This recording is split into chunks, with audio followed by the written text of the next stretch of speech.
तो चलिए खैर हम लोग चर्चा को शुरू करते हैं। और आप सभी लोगों का डेली बाइट्स में बहुत बहुत स्वागत है। Welcome to daily bytes all of you once again. And आज के day 4 of the 7 day session जो कि teachers day week daily bytes celebrate कर रहा है, जहाँ पर अलग अलग 7 डेज पर डेली बाइट्स एक वेबिनार मीट कंडक्ट कर रहा है, जहाँ पर first day on that was on 30 of अगस्त 2024, जहाँ पर हमने DU BEd के रिगार्डिंग बात किया। एंड अकॉर्डिंगली फिर 31 अगस्त को हमने BHU BEd के रिगार्डिंग बात किया। एंड 1 सितंबर को हमने RIE BEd के रिगार्डिंग बात किया। एंड 2 सितंबर को हम IP BEd के रिगार्डिंग बात कर रहे हैं। 3 सितंबर को will be talking about Jamia Millia Islamia JMI BEd के रिगार्डिंग बात करेंगे।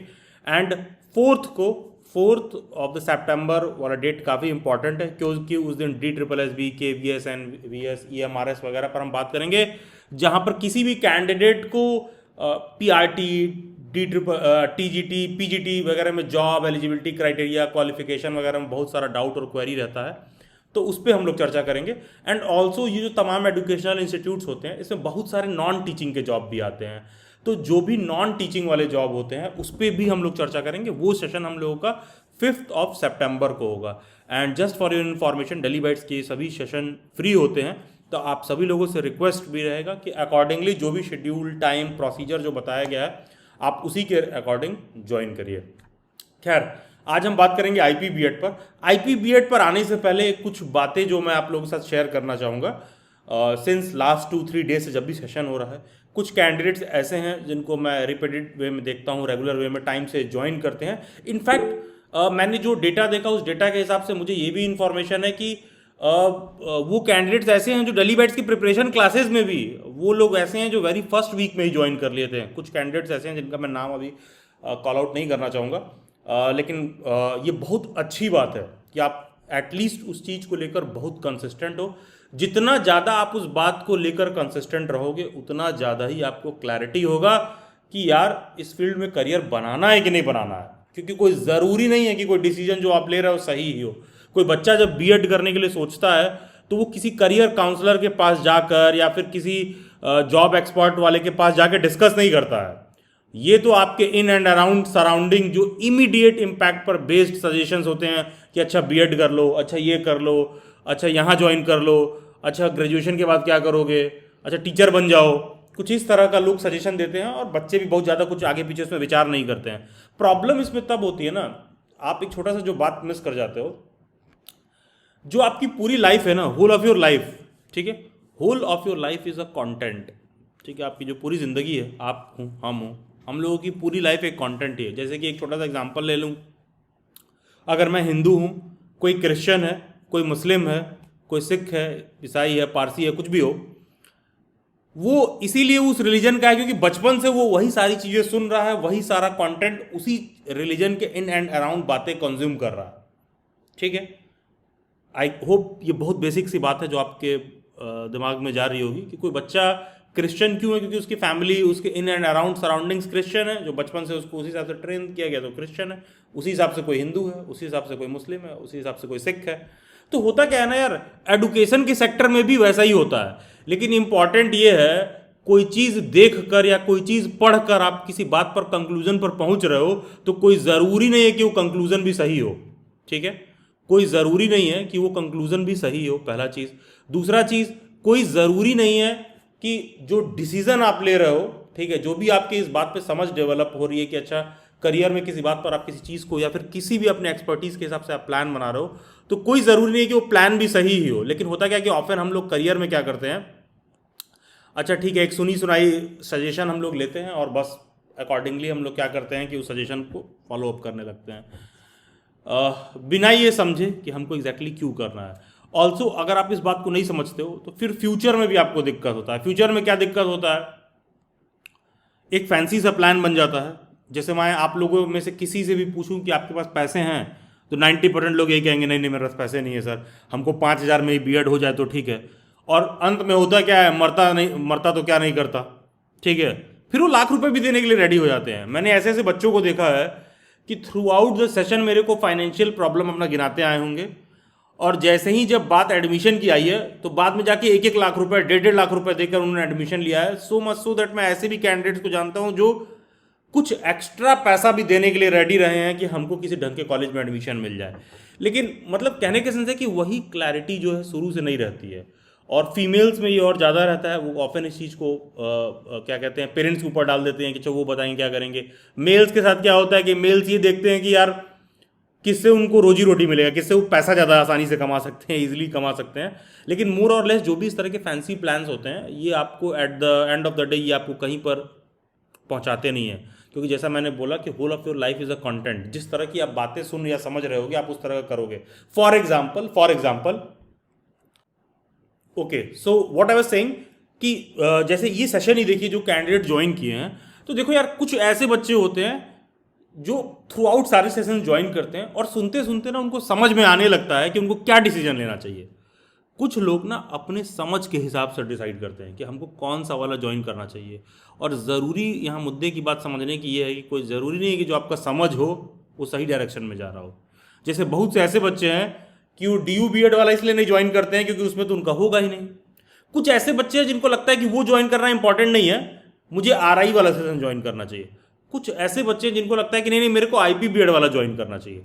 टेक्निकली है क्या कि यार कहीं पर कोई ज्ञान फ्री का मिल रहा है, कोई सेशन फ्री है, तो आप सभी में ज्वाइन करके देखिए, ठीक है। क्योंकि जितना ज़्यादा उस पर्टिकुलर फील्ड के रिगार्डिंग आपको नॉलेज होगा, उतना ज़्यादा आपको क्लैरिटी भी होगा, उतना ज़्यादा ही टीचर के डायरेक्शन में जब आप बढ़ोगे तो कल को आपको कोई इमीडिएट जूनियर रहेगा तो आप गाइड भी कर पाओगे। जैसे फॉर एग्जांपल मैंने कल के सेशन में बोला कि मैं किसी स्टूडेंट को अगर ये कहता हूँ कि तुमको 5 अलग अलग जगह का या 5 अलग अलग इंस्टीट्यूशंस का मिनिमम फॉर्म बनना चाहिए, मिनिमम, जो कि मेरे हिसाब से कंजर्वेटिव अप्रोच है अभी, ठीक है, मिनिमम। तो एक नॉर्मल आम आदमी को यही लगेगा कि सर वो कह रहे हैं कि 5 जगह भरो ताकि एक जगह फेल हो जाए तो दूसरे जगह हो जाएगा, या फिर दूसरे जगह फेल हो जाए तो क्या पता तीसरे में हो जाए। नहीं, उसके पीछे का रीज़न है क्योंकि वो 5-6 जो तमाम अलग अलग फॉर्म का डेट होगा, फॉर्म फिलिंग का डेट अलग होगा, पेपर स्ट्रक्चर अलग होगा, एग्ज़ाम का डेट अलग होगा, तो कौन सा बच्चा कौन से वाले में सेट बैठेगा ये आपको भी नहीं पता होता, ठीक है, ये आपको भी नहीं पता होता है। तो इसीलिए हमारे लिए बहुत ज़रूरी होता है कि हम ऑप्शंस को क्रिएट करें। जब आप ऑप्शंस को क्रिएट करते हो तो उस ऑप्शन में से आपको एक किसी दिन होगा कि आपको अपॉर्चुनिटी भी दिखाई देगी। एट द सेम टाइम आपको जैसे ही एहसास होगा कि ये ऑप्शन अपॉर्चुनिटी में कन्वर्ट हो रहा है, ये आपको किसी भी तरह का डिमोटिवेशन से, किसी भी तरह का डिप्रेशन से, किसी भी तरह के एंग्जाइटी से, किसी भी तरह के फियर से भी आपको ये बचाता है। बचाता क्यों है? क्योंकि यार जानते हो ये डिप्रेशन, एंग्जाइटी, फियर, ये सब सारा कुछ हो क्यों रहा होता है जब मतलब आपके दिल और दिमाग में और जहन में सबके होता है कुछ पाने के लिए, उसमें कुछ भी प्रोडक्टिव डायरेक्शन में कुछ जा नहीं रहा होता, ठीक है, कुछ भी। तो होता क्या है कि हम इमीडिएट किसी के भी सामने फैल जाते हैं। जाके फैलने का मतलब समझते हो क्या? कोई मेरे ही सामने आके सर प्लीज़ बताइए सर क्या करें, सर कहाँ एडमिशन लें, सर क्या करें। अबे जब उसका समझने का टाइम था थ्रू आउट एक साल से, जब थ्रू आउट जो सेशन और डिस्कशन हो रहा था, जैसे हम लोग ये 2025 के रिगार्डिंग डिस्कशन कर रहे हैं, थ्रू आउट जब डिस्कशन चल रहा था तब तुम एब्सेंट थे। अब तुम 2025 में एग्जाम के एक दिन पहले जागे हो कि कुछ करवा दीजिए, तो कुछ नहीं होगा। जानते होगा क्या? तुम 4 जगह फ़ोन मिलाओगे।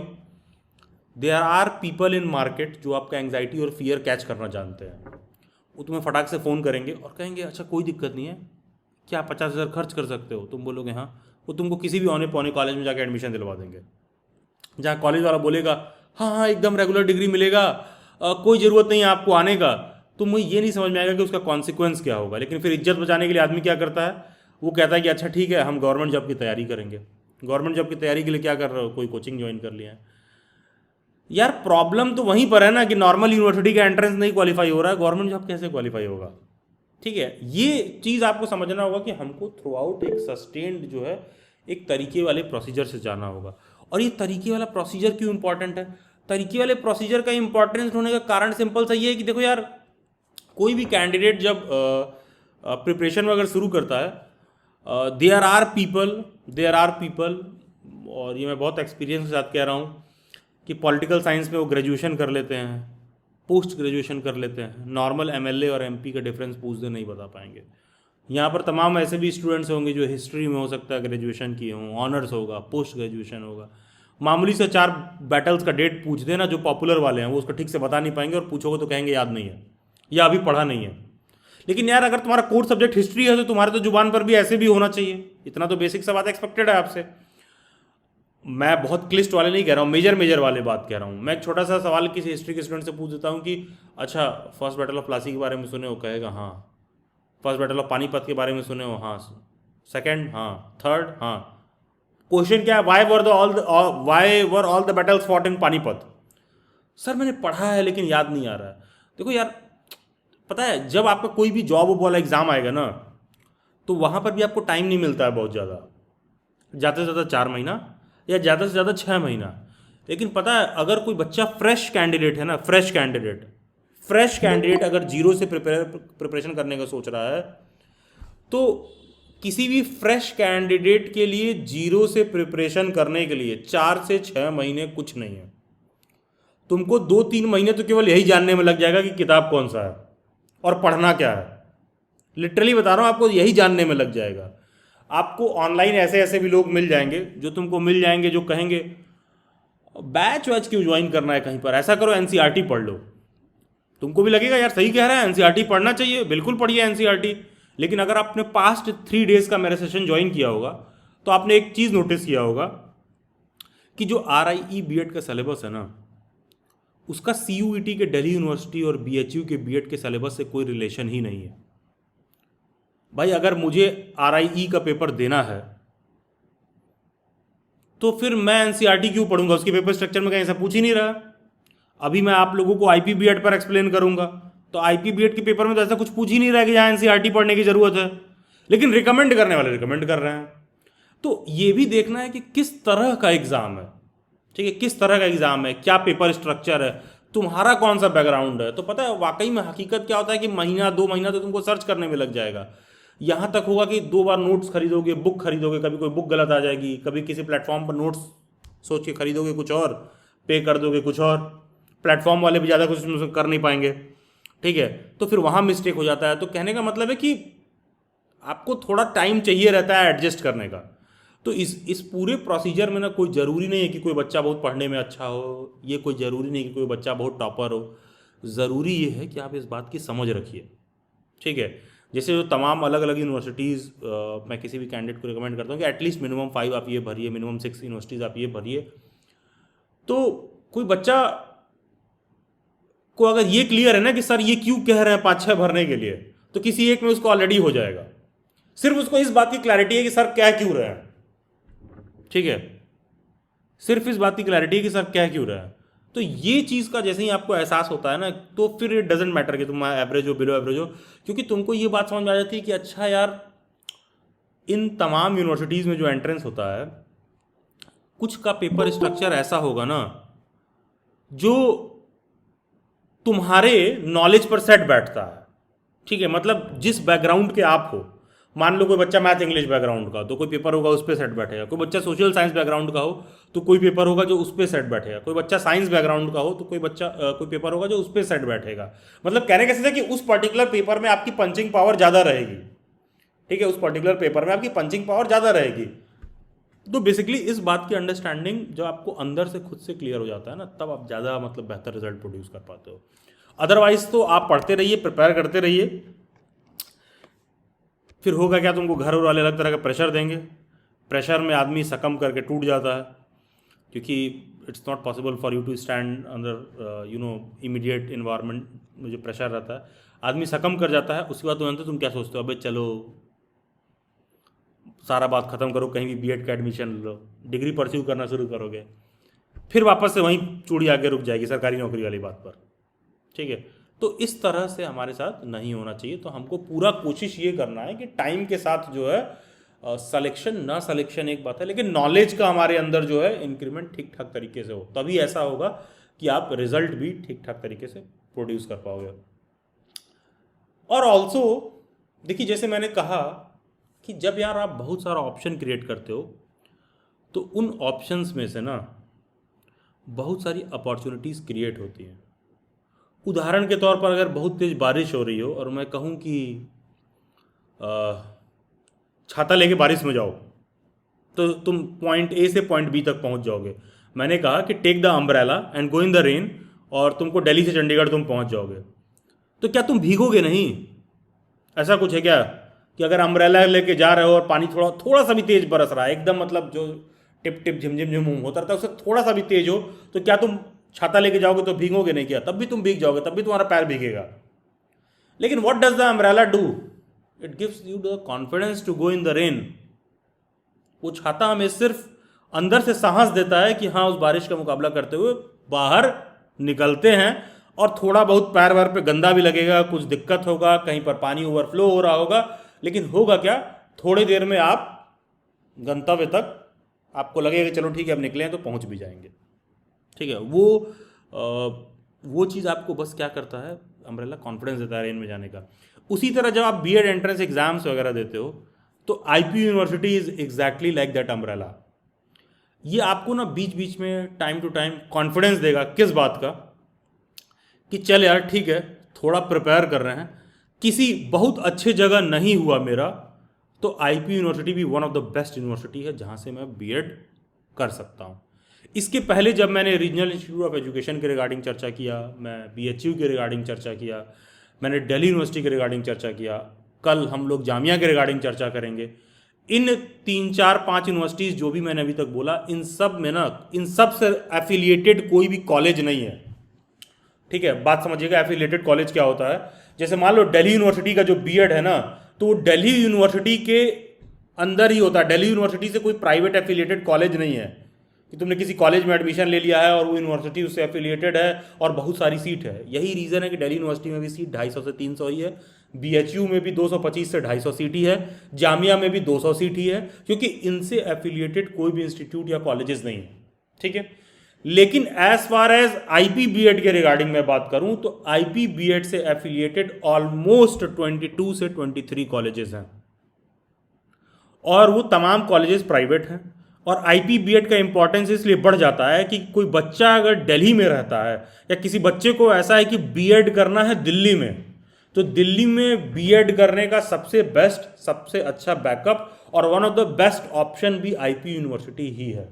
लेकिन है क्या, आईपी यूनिवर्सिटी से एफिलिएटेड बहुत सारे कॉलेजेस भी हैं, दैट सिंपली मीन्स कि कुछ प्राइवेट कॉलेजेस भी हैं। तो इसीलिए होता क्या है ना, आईपी यूनिवर्सिटी से बीएड करने का फी थोड़ा महंगा हो जाता है। तो इससे पहले कि मैं आईपी बीएड के पेपर स्ट्रक्चर एलिजिबिलिटी पर चर्चा करें, सबसे पहले ये समझ जाओ कि आईपी से बीएड करने का फीस महंगा है। मोटी मोटा on an average IP university से बीएड करने का फी लग जाता है 1 लाख रुपए एक साल का।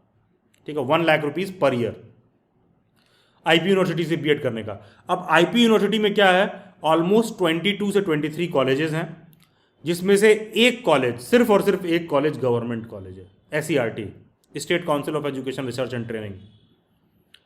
दिल्ली में डिफेंस कॉलोनी में एससीईआरटी लोकेटेड है। वो one of the best institute है। कोई बच्चा आईपी बीएड के लिए प्रिपेयर कर रहा है तो उसको एससीईआरटी को जरूर टारगेट करना चाहिए।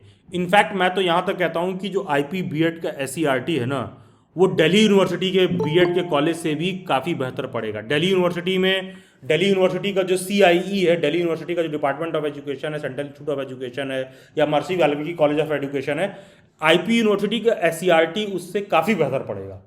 लेकिन देखो यार, कॉस्ट भी देखना होता है। ठीक है, अब दिल्ली यूनिवर्सिटी का साल भर का फीस है 7-8 हज़ार रुपये। ठीक है, CIE का फीस है 6,500 रुपये, और महर्षि वाल्मीकि का फीस है 9,000 रुपये, और आईपी में एससीईआरटी का फीस भी है 60,000 रुपये, 60,000 रुपीज़। ठीक है, गवर्नमेंट कॉलेज होने के बाद भी 60,000 रुपीज़ उसका फी है।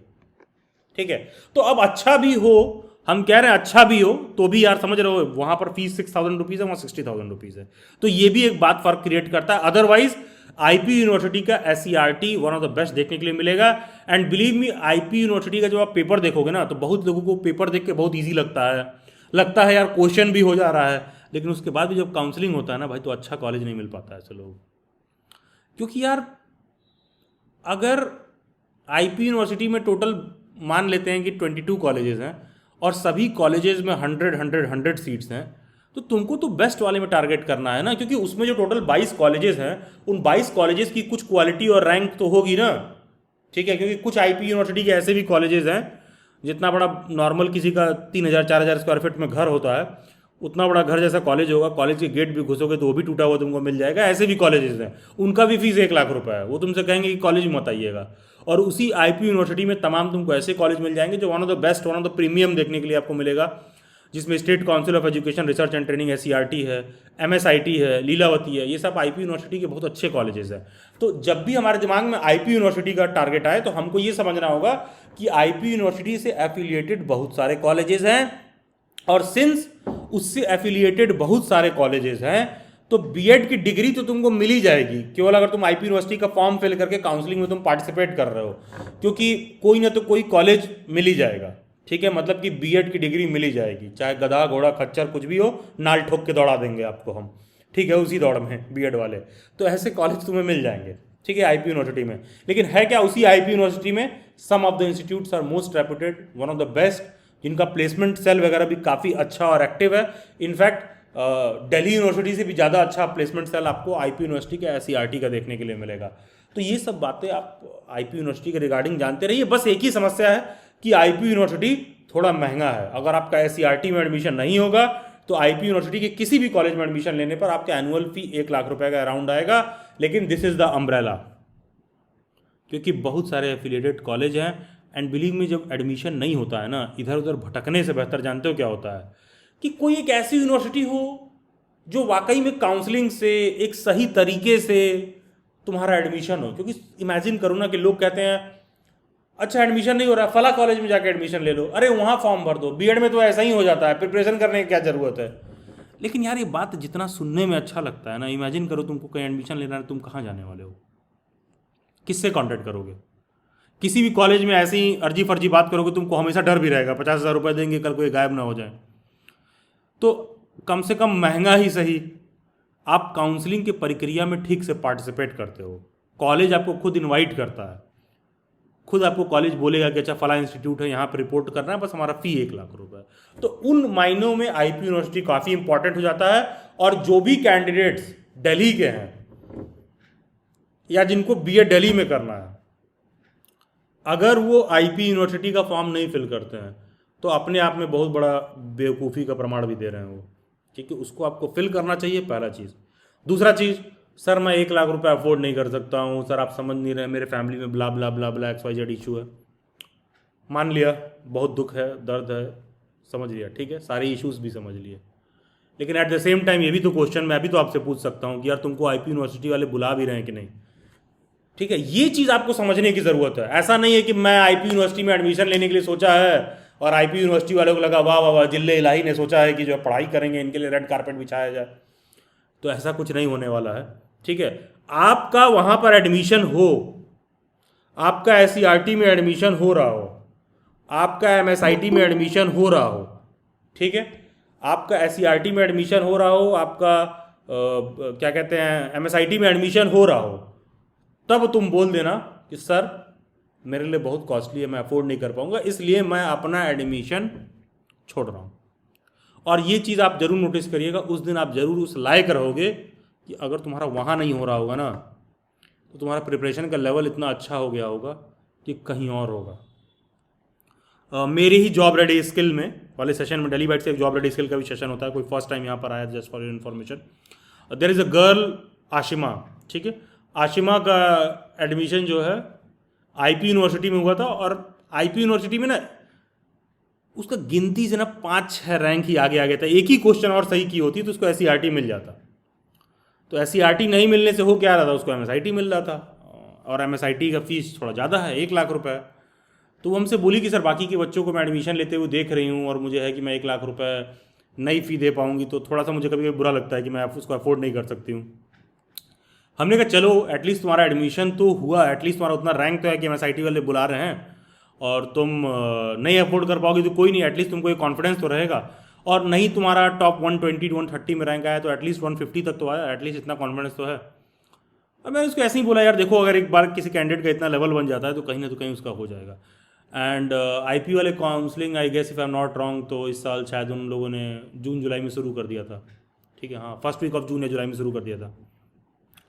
और अभी 10 या 15 दिन पहले जामिया का रिजल्ट आया है, और उसी कैंडिडेट आशिमा के रिगार्डिंग बात कर रहा हूँ, तो जामिया में हो गया, क्योंकि वो लेवल बन जाता है ना। तो सोचो वहाँ किसी कॉलेज में चुके तो जामिया में हो गया, आप जामिया में फीस 9,000 रुपये है, वहाँ कहाँ 1 लाख रुपए देते। ठीक है, तो ये चीज़ है, आपको भी नहीं पता चलेगा कि कब आपका वो लेवल बन गया। तो जिस कैंडिडेट का उसमें भी हो रहा हो, तो कहने का मतलब है कि वो यूनिवर्सिटी भी तुमको कॉल करे, तुमको एडमिशन दे, और हाँ उस यूनिवर्सिटी का कोई भी कॉलेज नहीं तो केवल फॉर्म फिल करोगे ना तो फ़ोन नंबर निकाल के सब फ़ोन मिलाने लगते हैं कि हम कस्तूरी राम से बोल रहे हैं, हम श्री राम इंस्टीट्यूट से बोल रहे हैं, हमारे यहाँ आ जाइए, आप फीस देंगे तो हम कॉलेज का गेट लगवा लेंगे अपना। ठीक है, ऐसे भी इंस्टीट्यूट वाले हैं, ठीक है, जो तुमको फ़ोन करेंगे। लेकिन जो भी अच्छे इंस्टीट्यूट वाले they are not going to call you. ठीक है, तो उसमें भी आपको अच्छा वाला कॉलेज मिले। तो आईपी यूनिवर्सिटी के रिगार्डिंग इस बात की हमको अंडरस्टैंडिंग पहले से रखनी है कि it's not about fee. Form आपको तब भी फिल करना चाहिए, सिलेक्शन आपका हो रहा है कि नहीं हो रहा है देखना जरूरी है, और वहाँ का बेस्ट कॉलेज आपको बुला रहा है कि नहीं बुला रहा है। जब बुलाए तब बोलना कि महंगा है कि सस्ता। ठीक है, तो ये अप्रोच आप रखिएगा।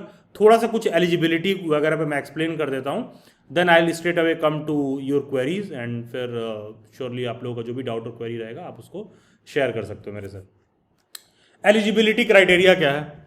बहुत सिंपल सा एलिजिबिलिटी क्राइटेरिया है इनका, बहुत सिंपल सा एलिजिबिलिटी क्राइटेरिया है। किसी भी फील्ड में आपने ग्रेजुएशन किया हो, किसी भी फील्ड में, चाहे तुम बीबीए किए हो, चाहे तुम बीटेक किए हो, चाहे तुम बीसीए किए हो, बस ज़रूरी ये है कि तुम ग्रेजुएट हो। चाहे तुम बीबीए हो, चाहे तुम बीटेक हो, चाहे तुम बीसीए हो, चाहे तुम एमबीबीएस किए हो, चाहे तुम साइंस हो, चाहे तुम सोशल साइंस हो, चाहे तुम ह्यूमैनिटीज़ हो, तुम्हारा किसी भी फील्ड से डिग्री है, बस तुम अगर ग्रेजुएट हो, तुम्हारा ग्रेजुएशन कंप्लीट है 50% मार्क्स के साथ, तो तुम फॉर्म फिल कर सकते हो। कोई सब्जेक्ट कॉम्बिनेशन नहीं, कोई सब्जेक्ट कॉम्बिनेशन नहीं। अब यहाँ पर यही मुद्दे वाली बात है, जब तुमको दिल्ली यूनिवर्सिटी का फॉर्म फिल करना था तो दिल्ली यूनिवर्सिटी फॉर्म फिल करने से पहले ही कहता है कि भैया सब्जेक्ट कॉम्बिनेशन ये होना चाहिए। बीएचयू कहता है सब्जेक्ट कॉम्बिनेशन ये होना चाहिए। Regional institute of education RIE NCERT भी कुछ हद तक कहता है कि ये सब्जेक्ट कॉम्बिनेशन होना चाहिए। जामिया तो बहुत स्ट्रिक्ट तौर पर कहता है कि भैया ये सब्जेक्ट कॉम्बिनेशन होना चाहिए। लेकिन आईपी यूनिवर्सिटी का ऐसा है कि आईपी यूनिवर्सिटी किसी भी कैंडिडेट को रिस्ट्रिक्ट नहीं करता है कि आपका क्या एलिजिबिलिटी क्राइटेरिया होना चाहिए, केवल और केवल इतना, क्या सब्जेक्ट कॉम्बिनेशन होना चाहिए। एलिजिबिलिटी क्राइटेरिया में ये लोग केवल इतना कहते हैं कि आपका ग्रेजुएशन है 50% मार्क्स के साथ, तो आप फॉर्म फिल करने के लिए एलिजिबल हो। तो मात्र केवल और केवल किसी भी फील्ड में आपका ग्रेजुएशन है without any subject combination, I will repeat, कोई सब्जेक्ट कॉम्बिनेशन नहीं देखना है, केवल और केवल आपका ग्रेजुएशन में 50% मार्क्स है, तो आप उस बेसिस पर IPBEd का फॉर्म फिल कर सकते हो। एंड हाँ, कोई भी ऐसा बच्चा है, मान लो कोई भी ऐसा बच्चा है जिसका 50% स्कोर नहीं हो पाया है ग्रेजुएशन में, और उसने समय के साथ उसने मास्टर्स कर लिया है, तो आप अपने मास्टर्स के बेसिस पर भी फॉर्म फिल कर सकते हो। अगर आपने मास्टर्स में 50% स्कोर किया है तो ठीक है। तो ऑनलाइन बहुत जगह आपको पेपर फॉर्मेट वगैरह देखने के लिए मिलेगा कि 3 घंटे का पेपर होता है, 150 क्वेश्चन आता है, ये सब ओल्ड फॉर्मेट था, ये सब अब फॉलो नहीं होता है। ठीक है, अब केवल और केवल न्यू फॉर्मेट फॉलो होता है जो आपके स्क्रीन पर दिख रहा है, जो रेड बॉक्स के अंदर है। पेपर में क्या पूछता है? Language proficiency. लैंग्वेज प्रोफिशिएंसी का 25 क्वेश्चन आपको देखने के लिए मिलेगा। तो लैंग्वेज प्रोफिशिएंसी के 25 क्वेश्चन का मतलब क्या है कि तुम हिंदी को हो तो तुमसे हिंदी पूछेगा, तुम इंग्लिश के हो तो हिंदी इंग्लिश पूछेगा, उर्दू के हो तो उर्दू पूछेगा, नहीं। लैंग्वेज प्रोफिशिएंसी का मतलब है केवल और केवल इंग्लिश पूछेगा। इसी तरह आपने NCERT RI वाले में भी देखा था, वहाँ भी लैंग्वेज का मतलब था कि सिर्फ और सिर्फ इंग्लिश की पूछेगा। तो तुम्हारा मीडियम कोई भी हो, किसी भी माध्यम से आप हो, कोई सा भी आपका मीडियम हो, लैंग्वेज प्रोफिशिएंसी का मतलब है कि 25 क्वेश्चन आपको इंग्लिश के देखने के लिए मिलेंगे। फिर दूसरा क्वेश्चन है mental ability and reasoning. Mental ability and reasoning का क्या है? देखो, आईपी का एक बहुत बड़ा एडवांटेज जानते हो क्या है? कि कोई ऐसा बच्चा है जिसको मैथ कुछ नहीं आता, एकदम जीरो है, तो मेंटल एबिलिटी एंड रीजनिंग सब लोग पहली बार पढ़ रहे होते हैं। एंड अगर आप मेंटल एबिलिटी एंड रीजनिंग 30 दिन, केवल और केवल 30 डेज भी लगातार रेगुलर वे में फोकस्ड वे होकर प्रैक्टिस कर लो, रेगुलर वे में फोकस्ड होकर आप प्रैक्टिस कर लो, तो आराम से मेंटल एबिलिटी एंड रीजनिंग में 25 में 20 क्वेश्चन आप कर लोगे, सिर्फ और सिर्फ 30 दिन भी प्रैक्टिस कर रहे हो। कोई ऐसा बच्चा जिसका मैथ बैकग्राउंड से कोई संबंध ही नहीं है, ठीक है, मेंटल एबिलिटी एंड रीजनिंग सिर्फ सभी लोग फर्स्ट टाइम पढ़ते हैं, कोई ऐसा बच्चा जिसका मैथ रीजनिंग का कोई सब्जेक्ट नहीं रहा है, सिर्फ और सिर्फ 30 दिन तुम रीजनिंग पढ़ लोगे, आराम से 25 में 20 क्वेश्चन सही कर पाओगे। 2 डेली बैट्स के किसी भी ओपन सेशन में मैं डेली बैट्स का बैच वगैरह सब प्रमोट नहीं करता हूँ, लेकिन हाँ, कोई कैंडिडेट भविष्य में जब भी IPBEd का प्रिपरेशन क्लास अनाउंस होगा, अगर वो सेशन को बाद में देख रहा है तो आप डेली बैट्स की प्रिपरेशन क्लास भी ज्वाइन कर सकते हो। उसमें मेंटल एबिलिटी एंड रीजनिंग पढ़ाया जाता है, अलग से डेडिकेटेड फैकल्टी रहता है। और अगर प्रिपरेशन क्लास 30 डेज का है और आप 30 डेज लगातार जो है सर के साथ या नुपुर मैम के साथ या विवेक सर जो भी आपको मेंटल एबिलिटी रीजनिंग पढ़ाएं उनके साथ अगर आप केवल 30 डेज लगातार इस सब्जेक्ट को सॉल्व कर लेते हो, आराम से 30 में आपका आराम से 25 में आपका 20 क्वेश्चन सेट बैठ जाएगा। तो लैंग्वेज में आपके इंग्लिश के 25 क्वेश्चन देखने के लिए मिलते हैं, मेंटल एबिलिटी एंड रीजनिंग के 25 क्वेश्चन देखने के लिए मिलते हैं, जनरल अवेयरनेस का भी 25 क्वेश्चन देखने के लिए मिलता है, और टीचिंग एप्टीट्यूड शिक्षण अभिरुचि के भी आपको 25 क्वेश्चन देखने के लिए मिलते हैं। ठीक है, पेपर बाइलिंगुअल होता है, इंग्लिश हिंदी में दोनों आता है, लेकिन लैंग्वेज प्रोफिशिएंसी वाला पेपर केवल और केवल इंग्लिश में होता है। ठीक है, आप लोगों के साथ मैं यहाँ पर एक वाकया शेयर करना चाहूँगा। 2021 या 2020 या 21 की बात है। ठीक है, उसमें कोविड चल रहा था, सेकेंड वेव कुछ था। ठीक है, तो बहुत सारे कैंडिडेट्स जो डेली बैट से प्रिपरेशन वगैरह कर रहे थे, तो एक लड़की थी, उसके फादर ने मेरे से बात किया। तो डेली बैट पर जो IPBED का मॉक होता है ना, वो इंग्लिश में ही आता है। तो उसके फादर ने ये बोला कि अरे मेरी बच्ची तो हिंदी की है, ये वो हमको हिंदी में चाहिए। तो मैंने उनसे बात किया, तो मैं बात कर ही रहा था, तो मैं कुछ बोल ही रहा था। तो होता है ना, तुमको एट टाइम्स लगता है, बच्चों को क्या लगता है कि उनके जो पेरेंट्स हैं वो कोई बहुत सैंक्टिमोनियस पर्सन है, कि कोई बहुत बड़े संत महात्मा हैं, वो जो कह रहे हैं सही है। तो उनके फादर से मैं ऐसे ही नॉर्मल किसी सेशन में बात हो रहा था, मैं कुछ एक्सप्लेन कर रहा था, तो उन्होंने सडनली मेरे को ये बोल दिया कि अरे हमने बहुत कोचिंग वालों को देखा है, कोचिंग वाले बहुत बेवकूफ़ बनाते हैं, पट्टी पढ़ाते हैं। हमने कहा सर आपसे सिर्फ मैं 1 मिनट में एक सवाल पूछूंगा, आप सिर्फ हमको उसका जवाब दे दीजिए, बच्चे को हम फ्री में ऐड कर देंगे, और आगे भी भविष्य में जब जितना तक उसका जॉब में सिलेक्शन ना हो जाए। हमने कहा ये बताइए कि IP के पेपर में लैंग्वेज प्रोफिशिएंसी में इंग्लिश का 25 क्वेश्चन आता है। तो उन्होंने कहा हाँ ठीक है आता है। हमने कहा ये बताइए अगर आपके बच्चे का मीडियम हिंदी है और उसने कसम खा रखा है कि वो इंग्लिश छुएगी ही नहीं, तो वो ये इंग्लिश का 25 क्वेश्चन कैसे करने वाली है? और अगर आप इस इंग्लिश का 25 क्वेश्चन नहीं कर रहे हो तो तुम ऐसे ही एग्जाम से बाहर हो, फिर फॉर्म ही क्यों फिल कर रहे हो? कुछ नहीं, her father was check and made. Next day उनकी बेटी प्रिपरेशन क्लास में ज्वाइन है। एक नॉर्मल सा सवाल आदमी अपने आप से नहीं पूछता है, मेरे से मत पूछिए, खुद से पूछिए। देखो इसीलिए कोई बच्चा टीचर बनने के लिए सोचता है ना, तो मैं कहता हूं कि आपको अपना स्किल बहुत इंप्रूव करने की जरूरत है। स्किल मतलब कि आपको टेक्नोलॉजिकली बहुत दक्ष होने की जरूरत है, आपको लैंग्वेज पर बहुत अच्छा कमांड होना चाहिए। ठीक है, आपको डिग्री से ज़्यादा टीचिंग क्वालिटीज़ पर फोकस करना चाहिए। ठीक है, आपको ये देखना चाहिए कि क्या ऐसे बेसिक स्किल्स हैं जो टीचिंग सेक्टर में रिक्वायर्ड होते हैं जो मुझे इंप्रूव करना है। अब सोचो जो कैंडिडेट तुम्हारे सामने रो रहा हो कि मैं फला मीडियम का हूँ, अबे तो क्या हो गया हिंदी मीडियम के हो, तो मेंटल एबिलिटी एंड रीजनिंग के क्वेश्चन में मैं उनके फादर को ये एक्सप्लेन कर रहा था कि मेंटल एबिलिटी एंड रीजनिंग का जो क्वेश्चन है कि वो डेली बैट्स के मॉक टेस्ट में अगर इंग्लिश में भी लिखा है तो आपको इजीली समझ में आएगा। क्यों समझ में आएगा यार? जहां पर मैथ वैथ के बेसिक क्वेश्चन है वो इंग्लिश में लिखा हो चाहे हिंदी में, तुम केवल एक बार पढ़ोगे तुमको समझ में आ जाएगा क्यों क्या बोल रहा है। सेंटेंस पूरा पढ़ने की जरूरत ही नहीं है। जनरल अवेयरनेस जीके का क्वेश्चन है, अंग्रेजी में लिखा हो हिंदी में लिखा हो एक ही बात है। टीचिंग एप्टीट्यूड शिक्षण अभिरुचि इंग्लिश में लिखा हो हिंदी में लिखा हो एक ही बात है। और वो इंग्लिश का क्वेश्चन, वो जो 25 क्वेश्चन आ रहा है, मतलब कि अगर किसी बच्चे का लैंग्वेज को लेकर प्रॉब्लम है ना, तो पहले तो भाई तू लैंग्वेज पर ही काम कर फिर। क्योंकि देखो यार, अगर तुम उस 25 क्वेश्चन को नहीं कर रहे हो, किसी एग्जाम में तुम एक सेक्शन छोड़ दे रहे हो, तो तुम ऐसे ही बाहर हो। तुम कौन से लक के रिगार्डिंग बात कर रहे हो? वो 25 में निगेटिव मार्किंग भी तो है। कोई भी एक क्वेश्चन गलत करोगे तो सही वाले में से 1/4 कट जाएगा, तो निगेटिव मार्किंग भी हो रहा है। तो आपको ये समझना होगा कि यार हाँ, चाहे आप मेरी बात से एग्री करो या ना करो, अबे यार भाई तुम्हें लैंग्वेज प्रोफिशिएंसी वाला क्वेश्चन तो अटेम्प्ट करना ही है।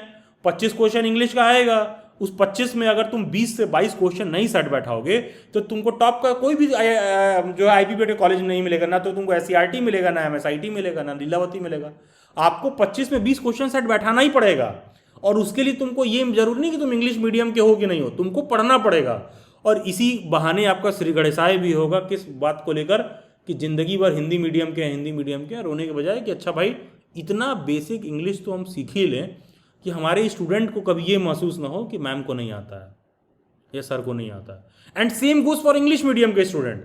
There are lot of English medium के students who come up with this thing, sir ना हम हिंदी में नहीं हो पाता था, हमको हिंदी में हमको दिक्कत है। एक्चुअली हकीकत क्या है, जो तमाम इंग्लिश मीडियम वाले होते हैं जिनको हिंदी में दिक्कत हो रही होती है वो किसी लायक नहीं रहते हैं सब। ना तो उनको ढंग से इंग्लिश ही आ रही होती है, ना उनको ढंग से हिंदी ही आ रही होती है। इंग्लिश भी बोलेंगे कैन आई गो देयर, अच्छा ये इसके बाद क्या करना होगा, आधा इंग्लिश आधा हिंदी। तो ना उनको अंग्रेजी ही ठीक से आ रही होती है, ना उनको हिंदी ही ठीक से आ रही होती है। और हिंदी वालों के साथ क्या होता है, भैया तो कसम खाए रहते हैं कि अंग्रेजी लिखा है तो हम छुएंगे नहीं। दिक्कत हमको आपके लैंग्वेज से कोई इशू नहीं है। You are totally okay with your language, I am also totally okay, I don't have any problem. मैं बस इसलिए कह रहा हूँ यार, अगर तुम टीचर बनने के लिए सोच रहे हो और इंडिया के किसी भी विद्यालय में किसी भी स्कूल में जा रहे हो पढ़ाने, तो लैंग्वेज पर तुम्हारा कमांड होना चाहिए यार। तुम्हारा मीडियम चाहे जो हो, तुमको इंग्लिश हिंदी दोनों ठीक ठाक तरीके से आना चाहिए। क्यों आना चाहिए? क्योंकि ये मार्केट का डिमांड है। मार्केट का डिमांड तुम्हारे लिए भी है, तुम्हारे खुद के जॉब के लिए, तुम्हारे खुद के इनकम के लिए, तुम्हारे खुद के पैसे के लिए, सैलरी के लिए, तुम्हारे खुद के ब्रेड एंड बटर के लिए।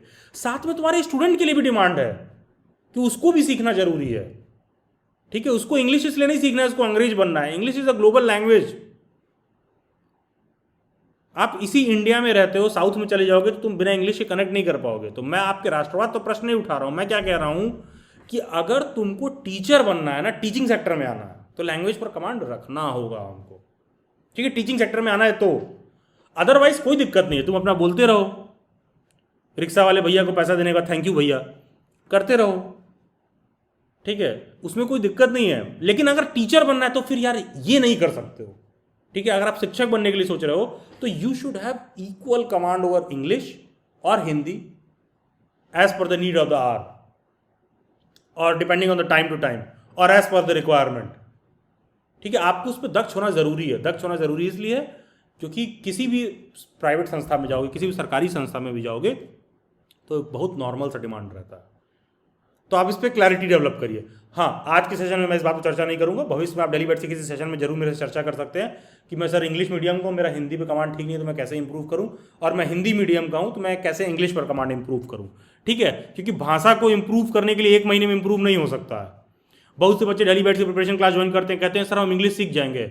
अब जो चीज़ तुम जिंदगी भर नहीं सीखे हो, मैं कैसे कह दूँ कि तुम एक महीने में सीख जाओगे? तो सिंपल सा अपना लॉजिक यूज करो। हम लोग वहाँ पढ़ाते हैं, हम तो बस इस हिसाब से रेडी कराएंगे कि तुम्हारा एग्जाम निकल जाए। लेकिन भाषा पर कमांड डेवलप करने के लिए तुमको 4 महीना 6 महीना लगातार उसका अभ्यास करना पड़ेगा। हाँ, लेकिन ये जरूर आपको समझना है कि आपको क्यों करने की जरूरत है। ऑल्सो लैंग्वेज पर कमांड डेवलप करने के लिए कोई कोचिंग नहीं ज्वाइन करना होता है। हर बात के लिए कोचिंग, हर बात के लिए कोई इंस्टीट्यूट नहीं ज्वाइन करना होता है। इसका कहाँ से कोचिंग होगा, उसका कहाँ से कोचिंग होगा।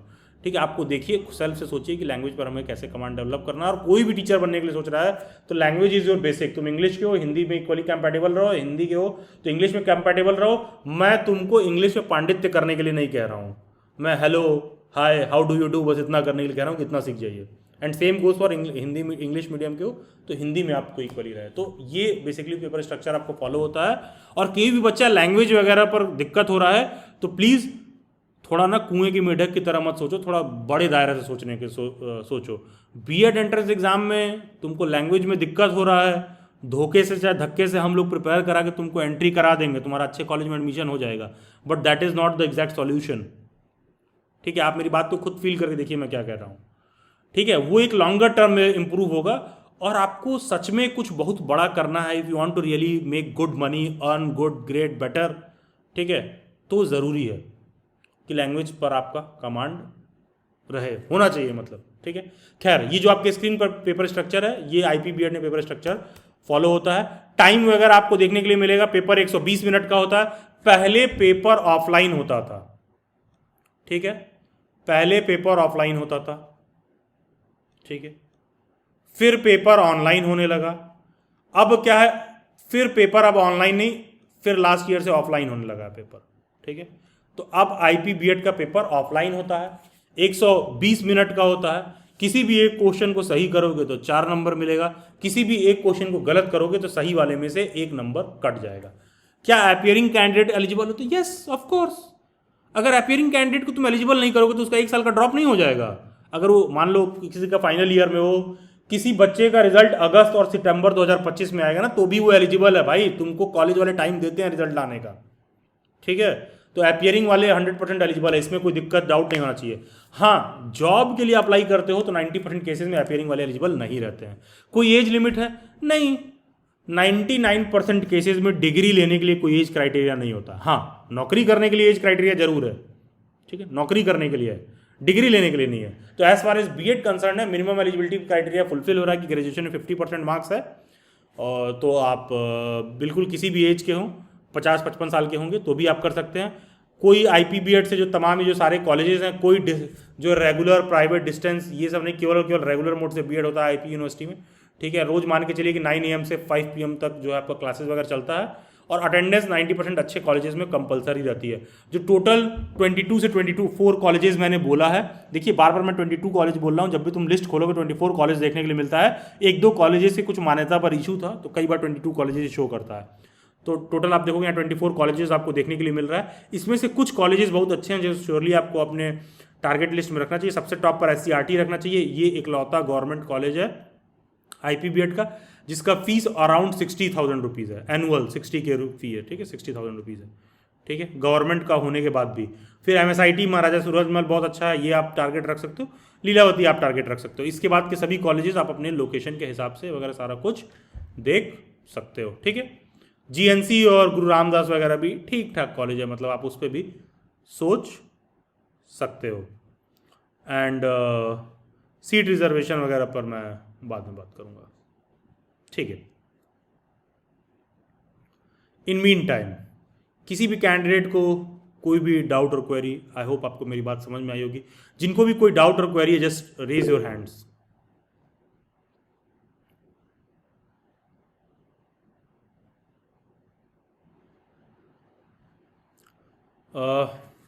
Firstly I come to Tarannum. Yes Tarannum, yes please बताइए जी। Good evening sir. Very good evening Tarannum ji, बताओ। मुझे ये पूछना है कि आईटी यूनिवर्सिटी में जैसे अगर सीट बच जाती है तो आईटी यूनिवर्सिटी जो है वो COQP 0% भी एडमिशन देती देती है। है। तो सर मुझे ये पूछना है कि COQP 0 में कितना मार्क्स होनी चाहिए आईटी में लेने के लिए? आपको 2024 में एडमिशन लेना है? नहीं सर, 25 में। तो 2025 में आपको नहीं लगता कि आपको IPBED का फॉर्म फिल करके ठीक से एडमिशन लेना चाहिए कि इंस्टीट्यूट की फालतू चीज़ों पर फोकस करके? क्या नहीं गारंटी है वो बात CQP? नहीं है, लेकिन नॉलेज तो होनी चाहिए ना। बाई चांस अगर मे बी ना हो तो उसके बेस पे भी और बाई अगर चांस मैं अगर वो कर CQP 03 से एडमिशन ना लें तो, क्योंकि IP तो अपना एग्जाम खुद कराती है। सर वो खुद तो कराती है, ये पता है मुझे, लेकिन फिर भी पता होना चाहिए। मान लो ना ले तो एडमिशन,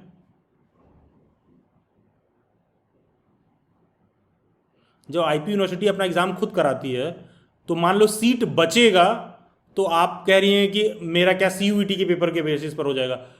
इट इज़ लाइक कि आप किसी शादी में गए हो, आप तब तक इंतजार कर रहे हो कि जब तक खाना खत्म ना हो जाए, फिर आप कह रहे हो कि सर मान लीजिए कि मेरा प्लेट मैंने उठा ही लिया, तो क्या मुझे चावल मिल जाएगा या केवल दाल मिलेगा? हम उस प्रोबेबिलिटी पर बात ही क्यों कर रहे हैं भाई, जो हम शादी में शुरुआत में ही जा सकते हैं, और जब सारा मेरे आगे बुफे लगा हुआ है, तो हम बात ही क्यों कर रहे हैं इस बात पे कि सर मान लीजिए कि एकदम आखिरी में मैं सबसे लास्ट में आई, और जितना जो वहाँ पर नौकर चपरासी केटरर वाले हैं वो भी खा पी लिए, उसके बाद भी सर मान लीजिए कि हमको खाने का मन करे, तो मेरे लिए क्या क्या बचेगा? हम उस सिचुएशन में जाएंगे ही क्यों? फिर भी आप कह रही हैं नहीं नहीं सर मान लीजिए, तो उस परिस्थिति में जाना ही क्यों है? ठीक है, आई डोंट थिंक सो कि that is a wise question और वाइज आइडिया, ठीक है। Yes, I come to Manjesh. जी सर, हम बिहार से हैं सर। जी मंजेश बताइए। और सर, आपके कहने पे सर RI भुवनेश्वर में गए थे काउंसलिंग में, मेरा 0.02 से सिलेक्शन नहीं हुआ। दुखद है। तो यहाँ पे सर हमको मतलब उनका सर स्कोर जो था ना ऑनर्स में जा था, हमने ड्यू से था तो यहाँ पे स्कोर थोड़ा कम दिया जाता है। हम लोग प्राइवेट कॉलेज से थे तो 80+90 दिया हुआ था, तो 0.02 से मेरा सिलेक्शन रुक गया। तो हम ये पूछ रहे थे सर कि हमको बिहार में प्राइवेट कॉलेज मिल रहा है बिहार एक सेकंड यूनिवर्सिटी मंजेश, की इसका तरफ सेकंड से, लिस्ट भी आएगा कुछ दिन बाद। RI भुवनेश्वर का सर। जी। सर वहां पे हमको लिस्ट दिखाया गया, बोला गया कि देखिए आपका 0.02 मार्क्स कम है। हम सभी लोगों का डॉक्यूमेंट चेक कर चुके हैं, बहुत कम संभावना है कि आपका लिस्ट में नाम आएगा, तो और अगर सीट लिस्ट फिल में हो गया नाम क्या? आएगा तो आप। सीट फिल हो गया उनका, ये आपने कंफर्म किया है? जी सर, वहां पे हमको 8 बजे रात में कहा गया सबका होने के बाद में कि आपको कॉल जाएगा और ईमेल जाएगा। अगर सीट खाली होता है तो, जिसकी संभावना बहुत कम। हाँ, कोई बच्चा छोड़ेगा तो। क्वाइट सैड मंजेश, आपसे पहले मेरी बात हो चुकी है if I am not wrong. जी सर, आप ही के कहने पे सर वो गए थे सर, वेटिंग लिस्ट में था लेकिन मेरा नहीं हो पाया oh, sir. Okay okay okay okay okay okay. और क्वाइट सर सैड। कैसा लास्ट लगा आ रही भुवनेश्वर मतलब देख के? कैसा लगा कैंपस वैम्पस कैसा है? कैंपस काफी अच्छा है सर, हॉस्टल का भी सुविधा है, मेस का सुविधा है, टेबल टेनिस सब कुछ का व्यवस्था है, काफी अच्छा जगह है। हम्म, ठीक है, अच्छा मंजेश। देखिए बहुत और सर अनफॉर्चुनेट है यार, मतलब। लास्ट हम्म। लास्ट कैंडिडेट हम ही थे सर जिसका नहीं हुआ, मतलब कि उसके बाद मेरा ही नंबर था। देख तो लीजिए, सर जिन जिन भी बच्चों को 2025 में पेपर देना है, ये फ़र्क पड़ता है कि आपके सलाहकार कैसे हैं। ठीक है। ये मंजेश हैं, मुझे बस हल्का हल्का याद है कि हाँ, पास्ट में मेरी इनसे बात बात हुई है एक दो सेशंस में और सारा कुछ। कोई कैंडिडेट सिर्फ जाके दे के आ रहा है और वो सिर्फ सोचिए संस्था देख के आ रहा है तो कितना ओपिनियन चेंज होता है। कोई खुद जाके देख के आ रहा है कि आ रहा ही कैसा है और क्या सारा कुछ है, कितने मार्क्स से मेरा नहीं हुआ है, कितना सोचिए इन्फॉर्मेशन और नॉलेज गेन हो जाता है। हो सकता है कि कभी इन्होंने आर आई की रिगार्डिंग पहले सुना भी ना रहा हो ठीक से। ठीक है, ऐसा भी होता है। और भाई व्यक्ति जा रहा है वहाँ देख कर आ रहा है तो मतलब कितना डिफरेंस क्रिएट होता है। एंड इट्स रियली अनफॉर्चुनेट कि आपका 0.02 मार्क्स से नहीं हुआ है। ठीक है, क्योंकि उसमें जी परसेंटेज भी सर। कैलकुलेट होता है। जी सर, अब मेरा सर ये कहना है कि हमको बिहार में बीएन मंडल यूनिवर्सिटी के तहत एडमिशन मिल रहा है अभी। अच्छा। तो हम सर यहाँ पे एडमिशन लेंगे तो जहाँ पे इंटरव्यू होगा, जैसे केंद्रीय विद्यालय में और नवोदय विद्यालय में, वहाँ पे कोई भेदभाव होगा सर कि हम स्टेट यूनिवर्सिटी से आ रहे हैं नहीं नहीं, कोई या इस भेदभाव नहीं तरीके होगा। से। नहीं नहीं नहीं, not at all, not at all. कोई ऐसा मतलब, और वो भी सेंट्रल स्कूल्स में कोई इस तरह भेदभाव का प्रश्न भी खड़ा नहीं होता। ठीक है। सर तो हमको एडमिशन ले लेना चाहिए था, लेना चाहिए सर, एक साल हम वेट करें अगले साल के लिए। ये तो डिपेंड करता है कि कितना फ़ी है, आप अफोर्ड कर सकते हो नहीं कर सकते हो, आपका सिचुएशन सर्कमस्टांसेस क्या है।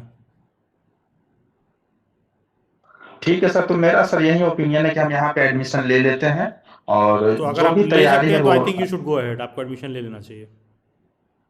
जी सर, और एडमिशन लेकर के सर जो मतलब प्रॉपर जो सीटेट का है सबका जो क्लास चल रहा है उसको करते हैं, जो तैयारी है, और इसके बाद आगे तैयारी में लगे रहेंगे। दिल्ली बैच के सीटेट की क्लास में एनरोलमेंट बंद कर दिया गया है, अब एडमिशन नहीं होगा उसमें। नहीं सर, मेरा मेरा ऑलरेडी हो चुका है सर, हम मतलब थोड़ा डिले थे, 2 दिन जाने में लग गया तो क्लास व्लास मिस हो गया है। अच्छा अच्छा अच्छा, आप क्लास में हैं? जी सर, थोड़ा अच्छा अच्छा इरेगुलर अच्छा। हो गए थे क्योंकि जाना पड़ गया। तो आज आपकी क्लास नहीं है क्या सीटेट की? आज मंडे है सर। अच्छा, आज छुट्टी है, ओके ओके। अच्छा, सीटेट की क्लास नहीं है, ओके ठीक है, फाइन। ठीक है। अच्छा ठीक है मंजेश, चलिए यार, अच्छा लगा जान के कि और सर इंटरेस्ट आपका दूसरा है। तो दूसरा तो दूसरा। और दूसरा तो सर यही है सर कि जहाँ पे मतलब रिटेन होता है, जैसे डी ट्रिपल एसपी में या बिहार स्टेट में या ईएमआरएस में, वहाँ पे तो सर मेरिट पे होगा, तो मेहनत अगर ढंग से करेंगे क्लास व्लास तो हमको लगता है हो जाना चाहिए। बस केबीएस और एनबीएस में डर है कि मतलब एक परसेप्शन न बन जाए कि लोग स्टेट यूनिवर्सिटी से हैं या प्राइवेट से हैं, तो वो उतना मौका पूछेंगे नहीं भी दिया नहीं, जाए, नंबर कम दिया। मंजेश वो पूछेंगे भी नहीं, एनवीएस के इंटरव्यू में नहीं पूछते हैं। ठीक है। मैंने भी दे रखा है, रंजिम मैम भी ने भी दे रखा है, ये सब पूछते उछते नहीं है, उनको इस बात से कुछ नहीं पड़ा है। ठीक है, इससे आपको कोई दिक्कत नहीं होगा।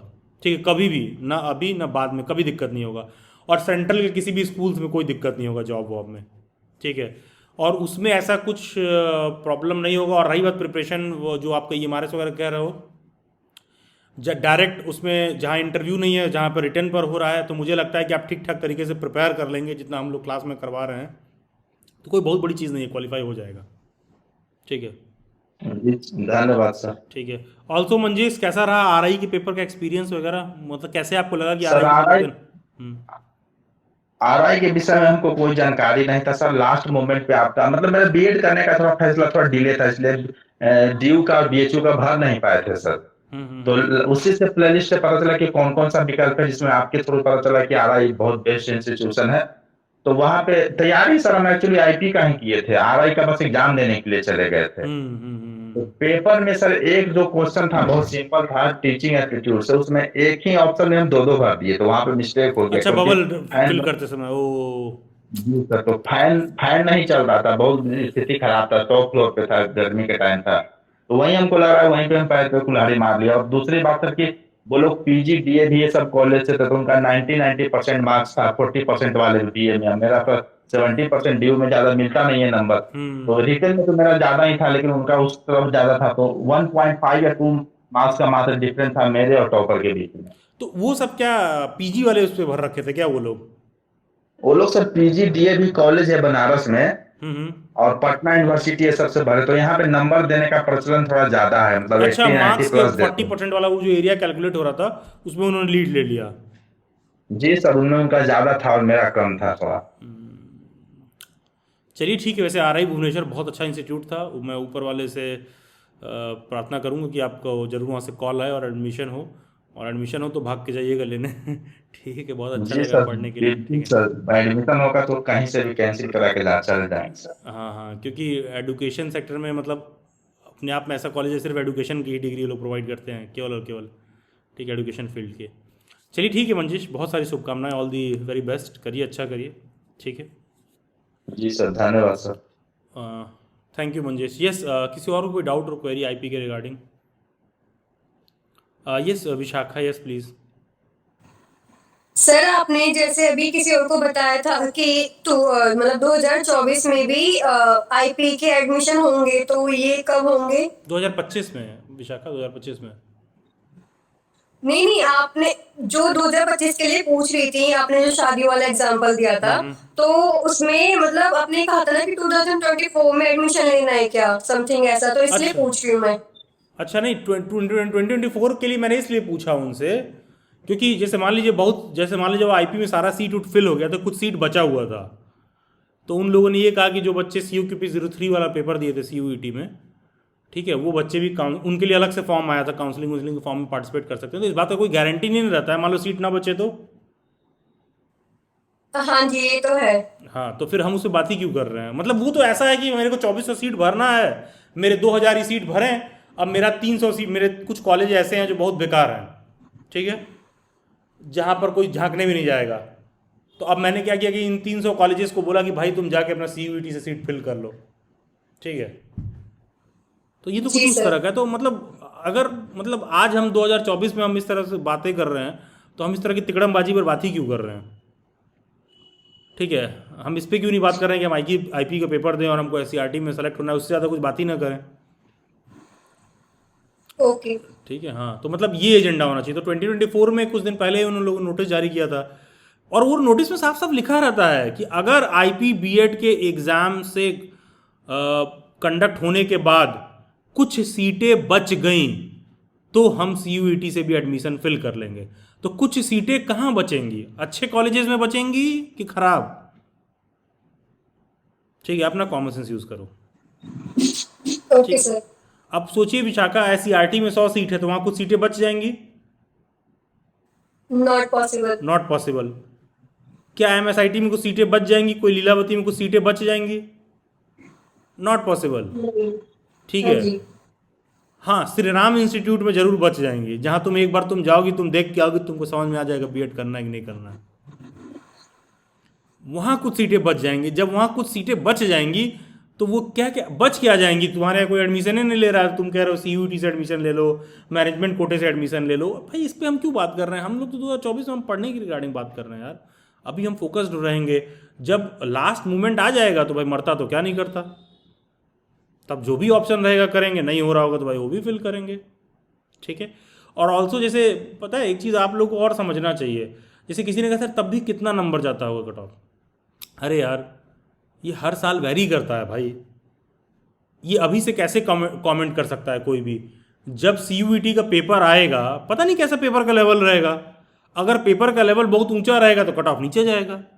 जैसे इस साल क्या हुआ था, इन लोगों ने सोशल साइंस के पेपर में भर भर के इकोनॉमिक्स का क्वेश्चन पूछा, पेपर एकदम आड़ा टेढ़ा सा आया। तो पता है जो बच्चा 150 नंबर पे पाया ना, 150, उसका भी सिलेक्शन हो गया है DU के बीएड में। इनफैक्ट 140 तक वालों का भी सिलेक्शन हुआ है। और वहीं जो बच्चा लैंग्वेज में है उसका 220 नंबर, 210 नंबर, जो बच्चे साइंस के हैं 225 नंबर, 230 नंबर, ऐसे सिलेक्शन हुआ है। और वहीं सोशल साइंस वाले में 140 पर ही हो गया है।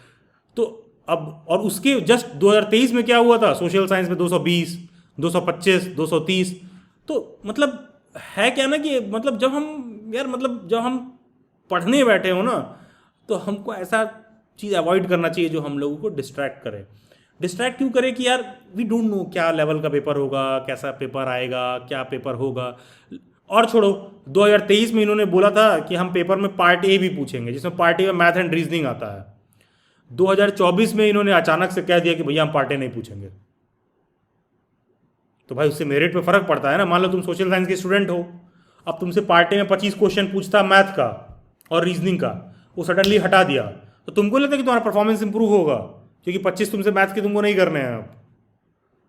तो आप नहीं श्योर हो सकते हो। मान लो 2025 में फिर बोल दे कि हम इंक्लूड करेंगे, तो बहुत सारा फैक्टर होता है। तो ये सारी चीज़ें हम लोगों के हाथ में नहीं है यार। हम लोग के हाथ में क्या है भैया, क्या पेपर स्ट्रक्चर है, क्या प्रिपेयर करना है। वो जब समय आएगा तो वो तो लास्ट मोमेंट पर ही विचार करना होता है, क्या करना है नहीं करना है, ठीक है। और हाँ, मैं आंसर कर ही देता हूँ। जब इन्होंने पूछ ही लिया था कि सर कितने नंबर पर एडमिशन हो जाएगा, सिर्फ फॉर्म फिल कर देना, एडमिशन हो जाएगा, ठीक है। 10 नंबर भी आ रहे होंगे CUET के पेपर में तो भी भर दीजिएगा, कॉलेज मिल जाएगा। क्योंकि तमाम ऐसे कॉलेजेस हैं जो खुद केवल फ़ोन करेंगे और आपको बोलेंगे केवल पेपर दिया था ना तो भी आ जाना मेरे पास।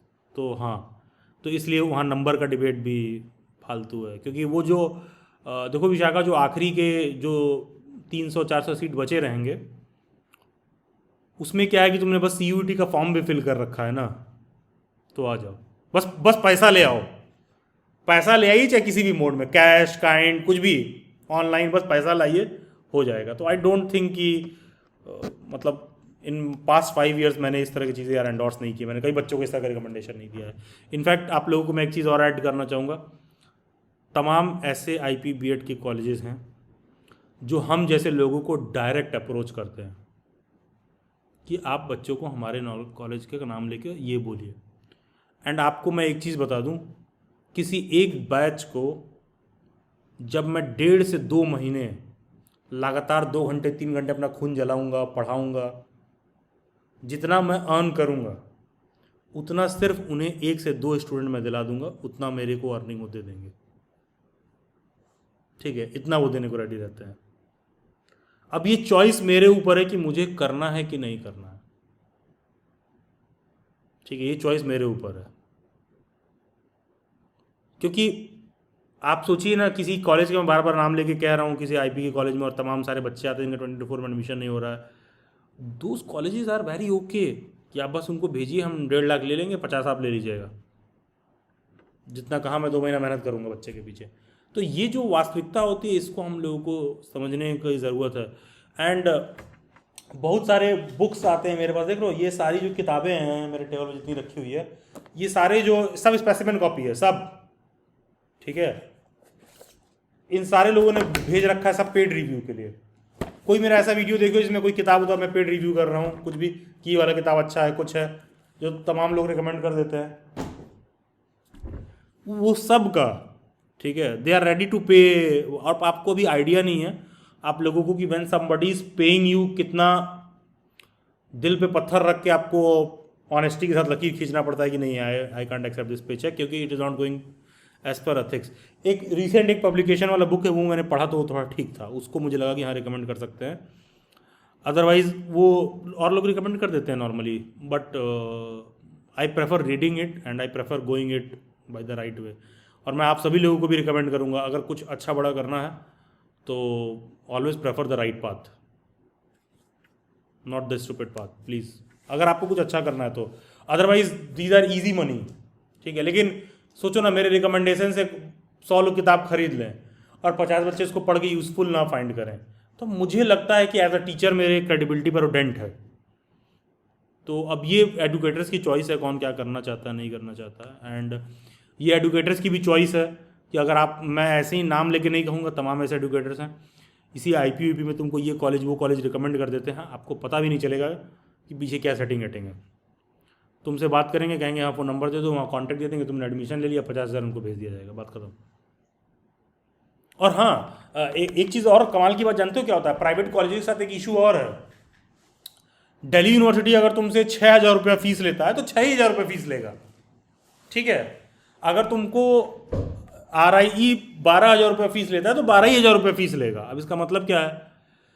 तुम नॉर्मल किसी इस तरह के प्राइवेट कॉलेज में एडमिशन लोगे ना, कुछ समय बाद क्या कहेंगे, टीचर ट्रेनिंग के लिए जाना है 10,000 रुपये दे दीजिए, फलाना जगह टूर जाना है 20,000 रुपये दे दीजिए, कॉलेज में ये ड्रेस आया इसका 5,000 रुपये दे दीजिए, ये वाला बुक आया, ये वाला लैब आया उसका 5,000 रुपये दे दीजिए। तो ये सब बाद में चिपकाते हैं। या फिर तुमसे कहेंगे अच्छा एग्ज़ाम में आप आ नहीं पाएंगे, ठीक है मत आइएगा, 10,000 रुपये उसका दे दीजिए। तो होता क्या है ना, घूम फिर के वो कॉस्ट वहीं पहुंच जाता है कि बस आप मुर्गा पहुंचाइए हमारे पास, काटने का काम, गला रहने का काम हम कर देंगे। तो देखो यार, अब इस बात को आप कैसे लेते हो आपके ऊपर है, लेकिन मैं ऐसे ही आप लोग को एक हिंट दे दे रहा हूँ कि कल को आपके आगे इस तरह का प्रश्न या सुझाव कहीं से आता है तो थोड़ा सा बचिएगा आप सभी लोग। खैर हाँ, यस विशाखा, कोई और doubt then I come to Poonam. Sir मेरा आपके सेशन से रिलेटेड था, मतलब मुझे सेशन लेना है लैंग्वेज के लिए, बट मैं पूछ सकती हूँ क्या उसको इसमें? नहीं बताइए क्या। सर दो क्वेश्चन थे। एक कि मैंने ना अभी लास्ट ईयर के जो स्टूडेंट्स थे उनका सुना था कि मतलब एग्जाम से एक महीने पहले ना खत्म हो जाता है, तो जैसे स्कूल्स वगैरह में प्रिपरेशन क्लास चलती है, मतलब थोड़ा सा प्रिपेयर कराया जाता है, तो आपके यहाँ भी ये चीज होती है क्या, या फिर एक नहीं। महीने पहले बिल्कुल एंड है? हम लोग का एक बार कोई बैच कंक्लूड हो जाता है, दैट्स ऑल, फुल स्टॉप लगा दिया जाता है। मैं अवेलेबल रहता हूँ, सेशंस होते हैं, ठीक है, वो सारा एक अलग चीज़ है, लेकिन ऑफिशियली क्लास के नाम पे कुछ नहीं होगा।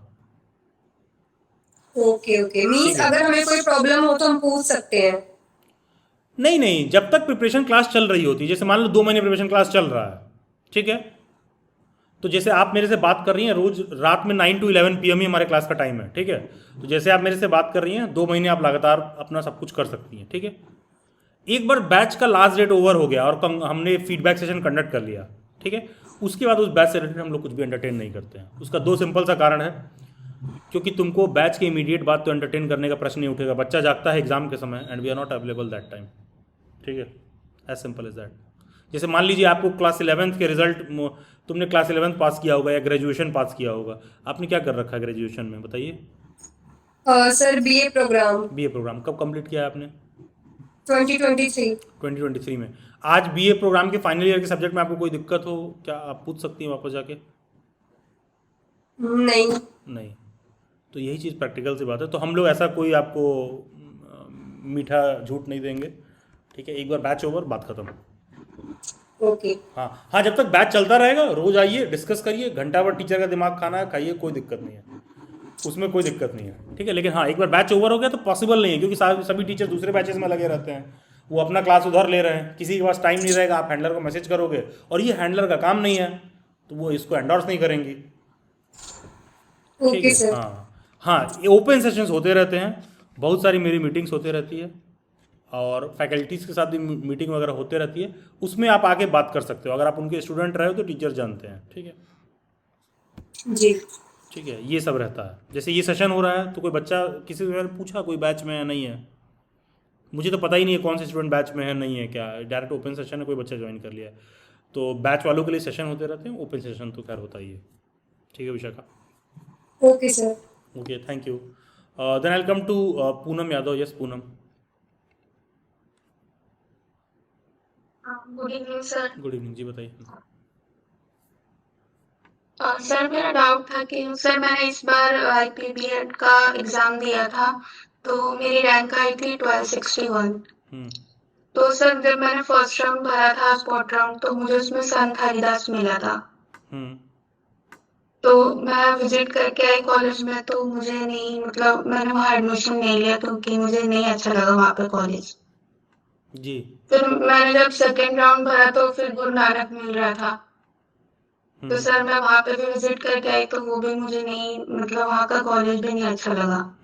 तो सर अभी थर्ड राउंड आने वाला है, तो सर क्या मैं उसमें एडमिशन लूँ या फिर ड्रॉप ले लूँ सर इस साल? फिर देखो पूनम, ये सारी बातें ना कई फैक्टर्स पर डिपेंड करती हैं। पहला चीज़ तो ये कि तुम्हारा इमीडिएट इन्वायरमेंट ये देखना होगा कि तुमको बीएड करने का कितना ज़रूरत है। ऐसा तो नहीं है घर वाले कि मान लो बीएड नहीं करोगी तो हाथ पीले करवा देंगे, या पढ़ाई नहीं करोगी तो जो है ज़िंदगी में दूसरे चैलेंजेस आने लगेंगे, या बीएड करना ही ज़रूरी है।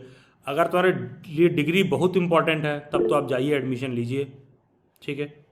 और GNC ठीक ठाक कॉलेज है, थोड़ा महंगा है और ज़्यादा सिख माइनॉरिटी इंस्टीट्यूशन है। एंड बाकी के लोगों को देखो, मैं यही कहना चाहूँगा, अब देखिए, मतलब देखो पूनम, तुम्हें थोड़ा सुन के बुरा लगेगा, अब देखिए इनकी रैंक है 1261, राइट। अब इन्होंने बताया कि हम 2 कॉलेज विजिट किए, हमको सही नहीं लगा। देखो, मतलब I am not saying you are loser, but it's just a quote कि if you are a loser you are not a chooser. मतलब कहने के कि अगर आपको 1261 रैंक है तो आप कॉलेजेस में इतना चॉइस मत करिए, मैं बस ये कहना चाह रहा हूँ। ठीक है पूनम, 2 ऑप्शन है, या तो हम अगली बार मेहनत करके टॉप 100 के अंदर रैंक ले आएंगे, कि मैं IP BEd का पेपर उठाऊंगी 100 में, मैं किसी भी तरह इस हिसाब से प्रैक्टिस करूंगी कि मेरा 75 क्वेश्चन सही हो, मेरा 75 क्वेश्चन सही होगा तो मैं टॉप 100 रैंक के अंदर रहूंगी। ठीक है, या तो ये हो, या तो देखो पूनम प्रिपरेशन में एक दिक्कत है। दिक्कत जानती हो क्या होता है? इस बार मान लो 1200 रैंक आया है, ठीक है, अगली बार तुमने ठीक से प्रिपेयर करके नहीं दिया और तुम्हारी कितनी रैंक आ गई, मान लो 600 आ गई, तो तुम इंप्रूव तो की हो 100%, लेकिन 1200 से जब तुम 600 पर आ जाओगी तो भी तुमको कुछ खास फर्क नहीं दिखेगा कॉलेज में। ठीक है, एंड पूनम बहुत अच्छा की कि कॉलेज जाके विजिट करके आई और तुमको लगा कि यार ये कॉलेज मेरे को जम नहीं रहा है।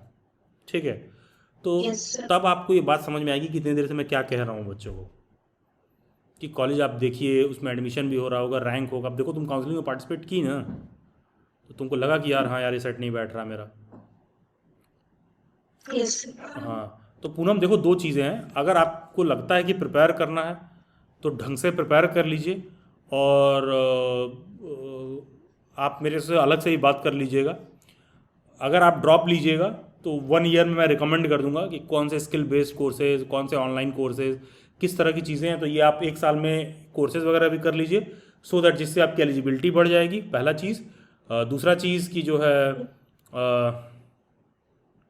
एलिजिबिलिटी बढ़ जाएगी तो जॉब, मतलब आपका ईयर वेस्ट नहीं होगा, और तीसरा चीज़ वो सारी चीज़ें डिस्टेंस से रहेंगी तो घर बैठ के आप प्रिपेयर भी कर सकती हैं। तो मान लो अगले साल रैंक इंप्रूव हो गया तो अच्छी बात है, नहीं इंप्रूव हुआ तो एटलीस्ट ईयर वेस्ट नहीं होगा, कई और डोमेन्स में आप एक्स्ट्रा एलिजिबल हो जाएंगी, और दूसरा चीज़ ड्रॉप करके ढंग से प्रिपेयर भी कर लेंगी, ये भी ऑप्शन है।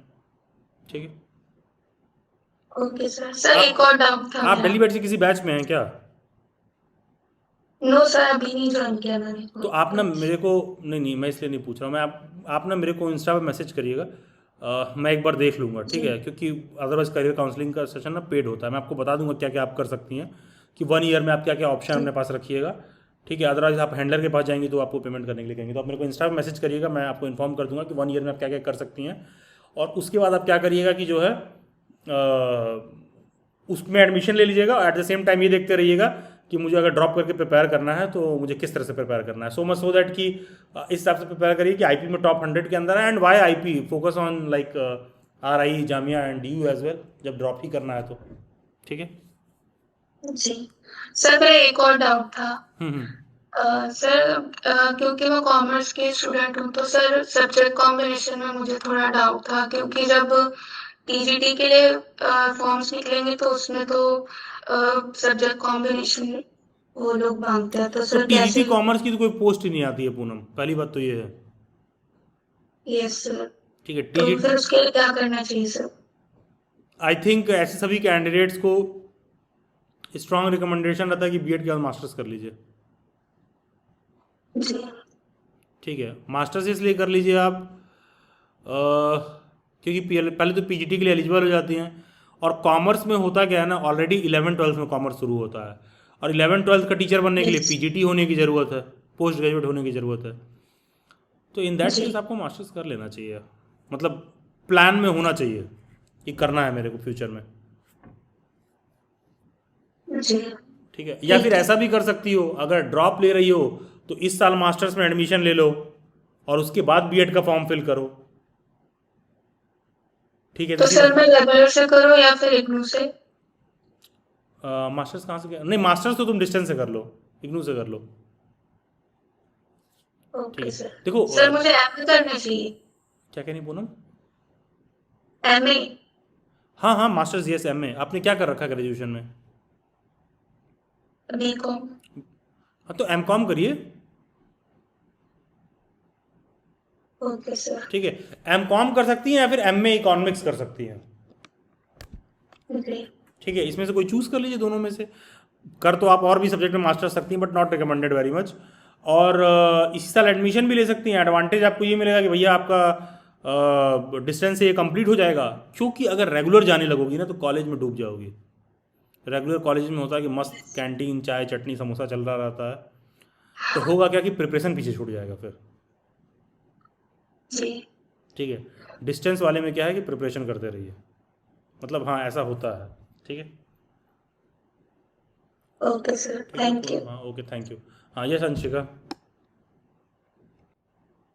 Hello sir. Hello Anshika. Sir सबसे पहले तो मुझे ये पूछना है कि जो ये लास्ट स्टूडेंट थी पूनम, उन्होंने कहा कि आईपीओ का थर्ड राउंड आने वाला है, बट ऐसा कुछ नहीं है शायद, क्योंकि स्पॉट राउंड 2 लास्ट था, तो मैं भी चेक ही कर रही थी, तो मुझे ये अरे बताना था उसको और छोड़ दो पूछना ना, भी जाने था। दो उसको।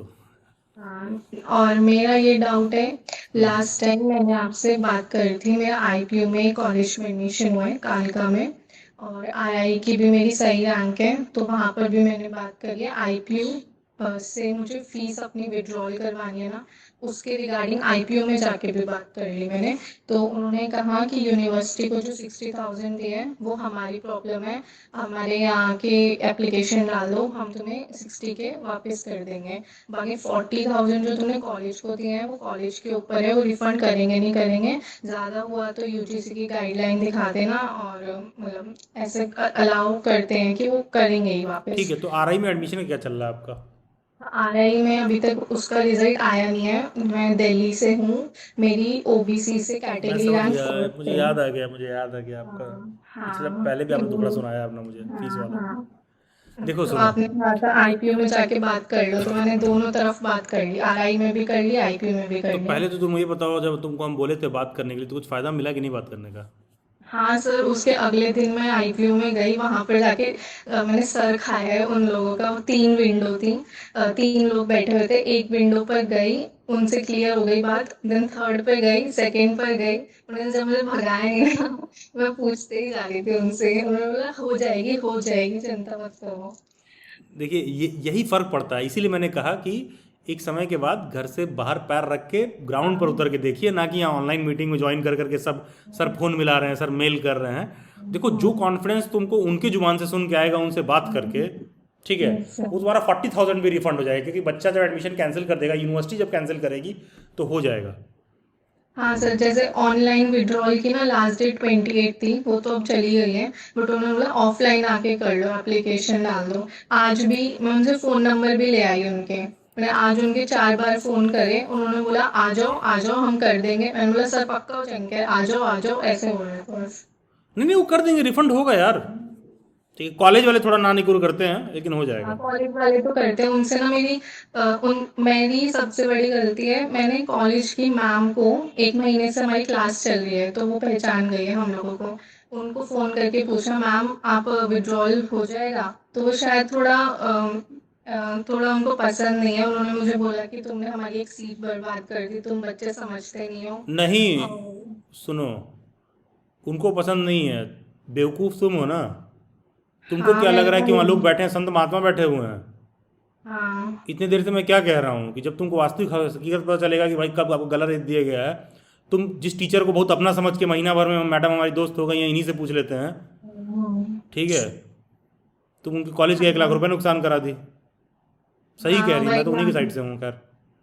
वही मैम बोल रही थी तुम बच्चे समझते नहीं हो, यही तो फैक्ट है, कि तुम्हें बस अपनी पड़ी रहती है, हमारी फीस हो गई, हमारी सीट बर्बाद कर दी, तुमने सीट बर्बाद करी है, इस सीट पर हम और कोई बच्चा ना ले लेते, वो पूरा यही बोल रही थी, और अगले दिन शायद उन्होंने प्रिंसिपल को भी बता दी थी ये बात, तो प्रिंसिपल डॉक्यूमेंट मैंने अगर इन तुम्हारा कंपनी आरआई में को। एडमिशन नहीं हुआ ना, तुम्हारे बहुत गंदा बैंड बजाएंगे ये लोग।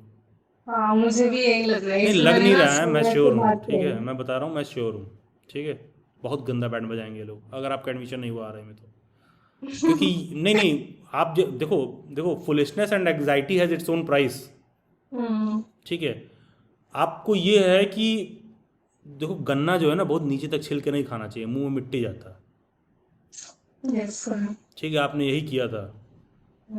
यही गलती हो गई, हम्म। कंफर्म तो था पर स्टिल फोन घुमा दिया। उसके अगले दिन भी ना बहुत ज्यादा इशू हो गए थे, क्योंकि प्रिंसिपल मैम के पास डॉक्यूमेंट के बहाने मुझे लेकर गई थी और सारी मैम को बुला लिया था और कि तुम्हारे डॉक्यूमेंट इनकम्प्लीट क्यों है, आज लास्ट डेट है ये वो। तो वहाँ पर जाकर मेरे को बहुत कॉन्फिडेंस लूज हो गया था कि मेरे को ही क्यों टारगेट कर रहे हैं तो ठीक तो ऐसा। कर रहे हैं, टारगेट क्या कर रहे हैं? तुम टारगेट खुद बनी हो तो करना चाहिए। मेरा इंस्टीट्यूट होगा मैं तो करूँगा। वही। मतलब दिस इज़ वेरी प्रैक्टिकल, क्यों नहीं करेंगे? Do not hesitate to give the good when going for the great. मैंने वहाँ के सीनियर्स ठीक है, बच्चों से भी बात करी, उन्होंने बोला अभी तुम्हारा फर्स्ट सेमेस्टर ही शुरू है, आगे देखो थोड़ा सुनो बहुत यार, सुनो, करेंगे आगे देखो सुनो, जाके ऐसा है, कोई मेरे सामने बैठा है और आप कुछ भी बकर बकर समझाई जा रही है, इसका मतलब ही नहीं हुआ कि आप सही कह रही हैं। ठीक है, आपको 1 महीने पहले भी मैंने बोला था और अपनी गलती मानिए। ठीक है, कि आप you are trying to be over smart and that has its own price and they will make you pay, not in terms of finances, in terms of marks as well. ठीक है, if you don't get admission in RI, they will make you pay the price. Your that 2 year is going to be like devastating for you. ठीक है, अच्छा। क्योंकि आपने खुद उड़ता तीर पकड़ा है। ठीक है, आप जाके उस इंस्टीट्यूट को आप वो बिल्कुल वो सही कह रहे हैं, आपको लगता है कि जो आप कह रहे हो वो आप ही का वर्जन केवल सही है। ठीक है, आप इंस्टीट्यूट के नज़रिए से सोचिए भाई, वो भी सही कह रहे हैं। ठीक है, आपको बस ये लग रहा है कि अच्छा हमने पैसा दिया है तो जो बात मैं कह रही हूँ सही है। नहीं यार, और ऐसा भी नहीं कि आप मेरे सामने आई हैं तो मैं आपको मीठा जहर पिला दूँ और मीठा मीठा कह के सही कर दूँ। आपने स्टुपिडिटी किया है, टोटल आपकी जिम्मेदारी बनती है। आप पूरा बेवकूफ़ों वाली हरकत थी, आपको पहले ही मैं मना किया था। और तो और, जब किसी बच्चे का RI में एडमिशन हो रहा हो तो आप 30-40 हज़ार अगर आपको लिटरली करियर में सेक्रीफाइस करने की बात आ जाए तो मैं ये नहीं कह रहा हूँ कि करना चाहिए, करना पड़ जाएगा। जैसे अभी थोड़ा देर पहले मैं मंजेश से बात कर रहा था, तो अगर मंजेश जो है जहाँ पर जाके बिहार में एडमिशन ले लेता है तो वो क्या बोला कि मेरा RI में होगा तो चाहे मेरा जितना ही पैसा नुकसान हो हम जाएंगे। अरे अभी तो पैसा ही नुकसान हो रहा है, बाकी का तो अभी सारा नुकसान पेंडिंग है। ये तो आप मतलब ये बहुत ही इस तरह का फैसला बहुत ही डिप्रेसिंग, डिमोटिवेटिंग स्टूडेंट्स लेते हैं। Quite possible you are one of them बस। ठीक है, you are paying the price of your anxiety. यही है सर, ऐसे ही हो रहा है। ठीक है, इसलिए ना मुझे अभी भी लग रहा है अगर मैं नहीं कॉलेज देखिए, आप फाइनेंशियली यूनिवर्सिटी तो लूज़ करेंगी ही करेंगी, मेंटली भी वो लोग आपको लूज़ कराएंगे। क्योंकि आपने, क्योंकि ये डॉक्यूमेंट के लिए वो बुलाए हैं ना, अगर कुछ चीज़ उन्होंने सबमिट किया होगा बाद में विदड्रॉ करने के लिए मांगोगी तो इतना डिले कर देंगे कि तुम्हारा एडमिशन नहीं ले पाओगी वहाँ पे। ठीक है, नहीं सर, मुझे ना अभी भी ऐसा लग रहा है अगर मैं 40 उनसे मांगने जाऊंगी ना तो मना ही कर देंगे, ये सब जो हुआ है ना इसकी वजह से। नहीं कर देना चाहिए, क्यों दें आपको भाई वो? हाँ। आपको ऐसे थोड़ी मेरे सामने चली आ गई तो तुम सही ही कह रही हो। हाँ सर, वो तो है। ठीक है, क्यों दें आपको? क्यों ना मना करें आपको? उनका सही बात है, आप सीट लैप्स कर रहे हो, काउंसलिंग खत्म हो गया, इससे बड़ी एडमिशन ले लिए होते वो। बिल्कुल वही सही कह रहे हैं है। कॉलेज वाले। ठीक है, और आपकी पूरी पूरी गलती है। ठीक है, यस सर। और हाँ, अगर आपका एडमिशन नहीं हुआ ना तो फिर आप रेडी रहिए। ठीक है, क्योंकि सिर्फ फाइनेंशियली पे नहीं करेंगी आप। ठीक है, उस कई और सर चरणों पर आपको दुख का एहसास होगा। ठीक है। ठीक है, अगर नहीं समझ हुआ गई तो सर। बस ये मान के चलिए कि अब RI में हो जाए। ठीक है, RI का भी ना सर थोड़ा इशू हो रहा है घर पर, मैंने उन्हें बताया समझाया अच्छे से कि ऐसा ऐसा तो मैंने तो गवर्नमेंट कहा है। ना कि depressing thoughts and anxiety has its own price. तो even your parents trust you in that context कि ये जो बात कह रही है ऐसा ऐसा है, they are also not sure, they are also not confident. ठीक है, जब आप इस तरह के फैसले लोगे तो why will they be confident on you? भाई कि मुझे भी मतलब उनकी तरफ से ये है कि BAD तो है, क्यों इतना दूर जाना है घर से, वहां पर स्ट्रगल करना पड़ेगा, हॉस्टल लाइफ है, खाना अच्छे से नहीं मिलेगा। तो इस कंटेक्स्ट में वो बोलते हैं जा भेजने को तो कोई उन्होंने प्रॉब्लम खाया नहीं है है। वहाँ का खाना? नहीं नहीं, तुम खाई हो? हॉस्टल का तो होता ही ऐसे इस वजह से। अच्छा, मैं जिस हॉस्टल में रहता था मेरे को बहुत अच्छा खाना मिलता था, सही बता रहा हूँ। मैं जिस कॉलेज से पढ़ा हूँ मेरे को बहुत अच्छा खाना मिलता था, एंड वीक के 7 दिन बहुत अच्छा खाना रहता था। इनफैक्ट बस एक दिन हमको ये साउथ इंडियन देते थे, तो साउथ इंडियन में दिक्कत ये होता था कि डोसा बनाने में टाइम बहुत लगता था, तो मेरे को ना खाते समय ब्रेक लग जाए तो ये अच्छा नहीं लगता था। अदरवाइज मेरा hostel was very good, my hostel life was great. This I am saying after like 5-10 years. ठीक है, तो मेरा तो एक्सपीरियंस ऐसा था, पता नहीं आप कौन सा हॉस्टल गई थी, आई डोंट नो। ठीक है। ठीक है। एंड हाँ, नुपुर मैम भी हॉस्टल में रहती थी, मैंने उनसे पूछा, उनका भी एक्सपीरियंस बहुत अच्छा रहा, BHU के हॉस्टल में थी। She was also very okay like with food and all, तो उनको भी दिक्कत नहीं था। अच्छा, ठीक है, बाकी I don't know about others. ठीक, मैं बताती हूँ फिर आपको क्या होता है। मतलब ये तो आपका परसेप्शन है, आप कैसे बिल्ड कर रहे हो, आप अपने एक्सपीरियंस से बिल्ड करोगे, मेरा एक्सपीरियंस टोटली डिफरेंट था। हाँ हाँ सर, ठीक है। ठीक कोई है और है सर। जो RI का खाना खाया है भाई? ठीक है। देखिए यही होता है कि ज़िंदगी में जो असल प्रॉब्लम होते हैं वो सब सुलझाने के बजाय फालतू परसेप्शन और प्रॉब्लम्स मत सुलझाइए। ठीक है। और अभी आपने क्या किया है उसका भी आपको कॉन्सिक्वेंस नहीं पता है, चलिए ठीक है, उसका भी टाइम आएगा। एहसास हो रहा है, बाकी रियलिटी तो नहीं नहीं, अभी पता। आप, अरे अभी तुम्हें एहसास नहीं हुआ है। सर मैंने ना एक सीनियर से बात करी, उन्होंने बोला फर्स्ट सेमेस्टर ही है और आगे जाके थर्ड फोर्थ तक तो नॉर्मल ही हो जाएगा, फर्स्ट में ही दिक्कत करेंगे तो थोड़ा अरे तुम शुरुआत का फेज है। बेवकूफ़ हो सर क्या मेरा कि भी 4 दिन की था। मेरी ज़िंदगी है तो एक दिन तो मैं जहन्नुम में काट लेता हूँ, क्योंकि अब मैंने क्या किया, अरे मैं एक दिन, मैं 1 मिनट भी क्यों काटूँ यार। अच्छा। ठीक है। आप ये कह रहे हो कि वो लोग कुछ समय बाद भूल जाएंगे। हाँ हाँ, उनको क्लियर हो जाएगा मुर्गा अपना ही है। ठीक है, चलिए सर, ठीक है, मेरा अच्छी ना बात। एक इशू था, वो मैं ऐसे रिकॉर्डेड ये है ना वीडियो, तो उसमें मैं आपको टेक्स्ट कर दूंगी इंस्टा पर, वो तो जी, कैसा ऐसा हुआ था। क्या रिकॉर्डेड वीडियो है? रिकॉर्डेड वीडियो मतलब यूट्यूब पर जाएगी ना ये वीडियो, इसलिए अच्छा अच्छा अच्छा।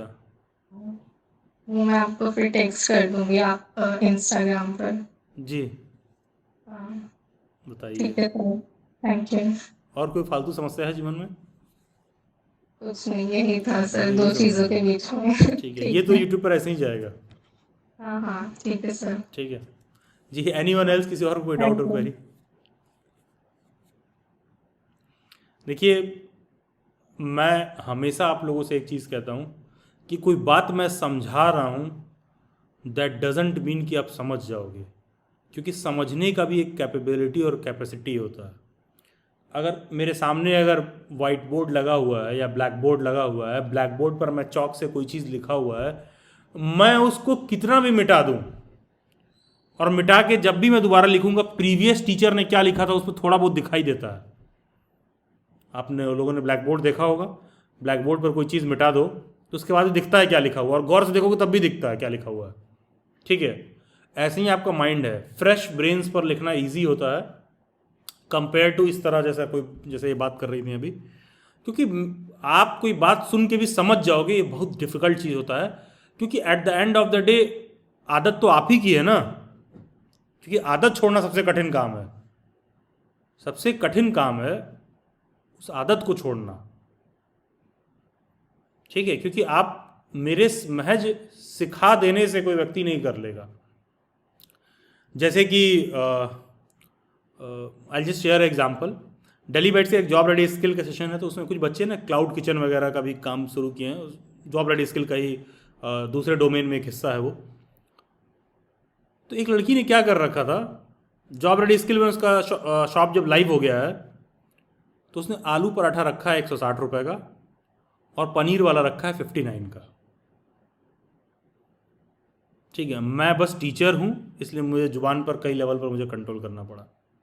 हमने कहा था तुम इतनी बेवकूफ़ कैसे हो सकते हो, और हमको जो कविता मैम है उन्होंने दिखाया। हमने पूछा कि मैम से मैम कितने बच्चे हैं जिनका शॉप लाइव हो गया और कितने बच्चे हैं जो कुछ पैसा अर्न करने लगे हैं, तो उन्होंने दिखाया, तो उस लड़की का किचन मुझे शो की। हमने कहा मतलब आप इतनी बेवकूफ़ कैसे हो सकते हो कि 160 रुपये का एक आलू पराठा रखे, वो भी पराठे में कोई खास बात नहीं, नॉर्मल पराठा जो घर पे बनता है। ठीक है, मतलब ये भी नहीं समझ में आ रहा। पता प्रॉब्लम क्या हो रही थी यहाँ पर? प्रॉब्लम ये हो रही थी कि तुमको कोई चीज़ करना चाहिए, उसमें स्वयं का कोई इंटरेस्ट और मोटिवेशन ही नहीं है। तुम इसलिए कर लिए कि तुम किसी मेरे जैसे व्यक्ति से मुलाकात किए जिसने 10 क्लास 20 क्लास किए, गाइड किए, समझे, सारा कुछ किया, लेकिन खुद के अंदर से मोटिवेशन नहीं आ रहा है कि हमको करना चाहिए। ठीक है, तो वो जो मेरा तमाम संपूर्ण जो गाइडेंस है वो भी वेस्ट जाए, क्योंकि जब तक मोटिवेशन अंदर से नहीं आएगा तब तक भाई ज़िंदगी नहीं आएगी। क्योंकि जब तक भाई अंडा जो है अंदर की तरफ से बाहर फूटता है तभी ज़िंदगी आती है, बाहर की तरफ से उसको दबा के फोड़ देंगे तो ज़िंदगी ख़त्म हो जाएगी। तो ऐसा ही भाई आपके लाइफ का मोटिवेशन भी है। आपको जब तक क्लैरिटी ऑफ थॉट नहीं रहेगा और अंदर से आप नहीं आएगा, आपको नहीं आएगा, ठीक है, तब तक आप फाइनल कंक्लूजन पे नहीं पहुंचोगे। और देखिए, मैं बच्चे का नाम लेके नहीं कह रहा हूँ, जिनसे भी मेरी बात हो रही थी, आप देखिएगा 2 साल बाद जब आप बीएड करके भी निकलोगे ना, तो आप फिर देखिएगा जॉब के लिए भी आपके साथ क्या होने वाला है, ठीक है, क्योंकि ये एक तरह का टेम्परामेंट है, ठीक है। आपका अपना नेचर बदलना सबसे कठिन काम होता है दुनिया में। आपको अगर अंधेरा करना है तो उसका सिंपल सा उपाय है कि अपना आंख बंद कर लो, दूसरे का आंख बंद करने की कोशिश मत करो। और सबसे बड़ा प्रॉब्लम क्या है कि आपको ये लगता है कि वो ऐसे नहीं कर रहा है यार, वो लोग ऐसे नहीं समझ रहे हैं यार, ये लोग ऐसे नहीं कर रहे हैं यार। अगर तुमको समझ में आ जाए तो भी बहुत है, और अगर किसी को कुछ बदलना है ना, तो सबसे कठिन काम है खुद को बदलना, खुद की आदत।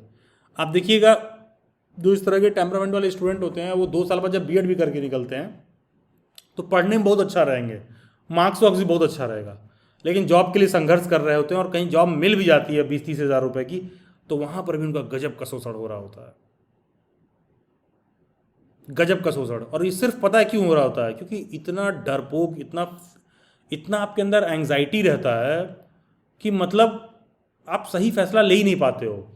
क्योंकि दुनिया में ना बड़े से बड़े युद्ध की तैयारी ना शांति के समय ही होती है। एक बार युद्ध शुरू हो जाएगा तो फिर तैयारी नहीं होती है, ठीक है। तो कहने का मतलब है कि आप जिंदगी का सबसे ज़्यादा सही फैसला तभी लोगे जब सबसे ज़्यादा आपका मन शांत होगा, जब सबसे ज़्यादा आप एकदम टेंशन फ्री रहोगे। जिस दिन जब आपका एकदम मन शांत रहेगा, तब भागते हुए कोई आदमी भोजन नहीं कर सकता है, और उसी तरह आप भागते हुए मन से फैसला भी नहीं कर सकते हैं कि एकदम अचानक से ज़िंदगी में लगी पड़ी, आप क्या करें, आप क्या करें, आप क्या करें। आप उस समय फैसला भी नहीं ले सकते हो। शांति से एक समय में जिस तरह से आप सोच के फैसला लेते हो, उसी तरह जब इमरजेंसी आएगा तो कुछ वैसा सा ही फैसला आप लेना शुरू करोगे, ठीक है। शांति के समय आप कैसा सोच रहे हो, क्या आप कर रहे हो, ठीक है। तो वो एक तरह का टेम्परामेंट होता है, ठीक है, वो एक तरह का टेम्परामेंट होता है। और जब तक आपको ये एहसास नहीं होगा कि ये टेम्परामेंट मेरे को डेवलप करना है, मतलब किसी में पहले से नहीं होता है, जब तक आप अपने अंदर वो टेम्परामेंट का लगातार पॉलिश करके विकास नहीं करोगे, तब तक आपका काम नहीं होगा, ठीक है। And I will share my personal experience. मैं भी अपने काम को कुछ समय बाद वापस से लिखता हूँ कि क्या क्या करना है, क्या क्या रह गया है, क्या डेट्स हैं, क्या डेडलाइन है, ठीक है। वापस से हम लोग सारा कुछ फिल्टर आउट करते हैं, ठीक है। वापस से सारा कुछ देखते हैं कि मैं वापस से सारा कुछ लिखता हूँ। उसी बात पे घंटों घंटों मीटिंग में चर्चा करता रहता हूँ, इसलिए नहीं कि टीम वाले को क्लियर कर रहे होते हैं, इसलिए क्योंकि खुद को क्लियर कर रहे होते हैं कि करना है, ठीक है, खुद को भी क्लियर कर रहे होते हैं। कोई बच्चा मुझे बता सकता है कि जब डेली बाइट्स का वेबिनार मीट शुरू होता है, I call out the name, Bhavna please switch on your mic. Yes sir. Bhavna, ये बताओ कि जब डेली बाइट सेशन शुरू होता है तो लिंक तो 9 PM पर ही भेज दिया जाता है, ठीक है। तो कोई हम लोग 9:15 पर क्यों शुरू करते हैं सेशन ऑलमोस्ट, या थोड़ी देर बाद क्यों शुरू होता है, तुरंत क्यों नहीं? क्योंकि ज्वाइन करने में भी टाइम लगता है, ज्वाइन करने में भी टाइम लगता है। तो अब मैं एक छोटा सा सवाल पूछूं कि डेली बाइट्स का प्रिपरेशन क्लास जब शुरू होता है तो क्यों नहीं जो एग्जैक्ट डेट बताया जाता है उसी दिन शुरू कर दिया जाता है?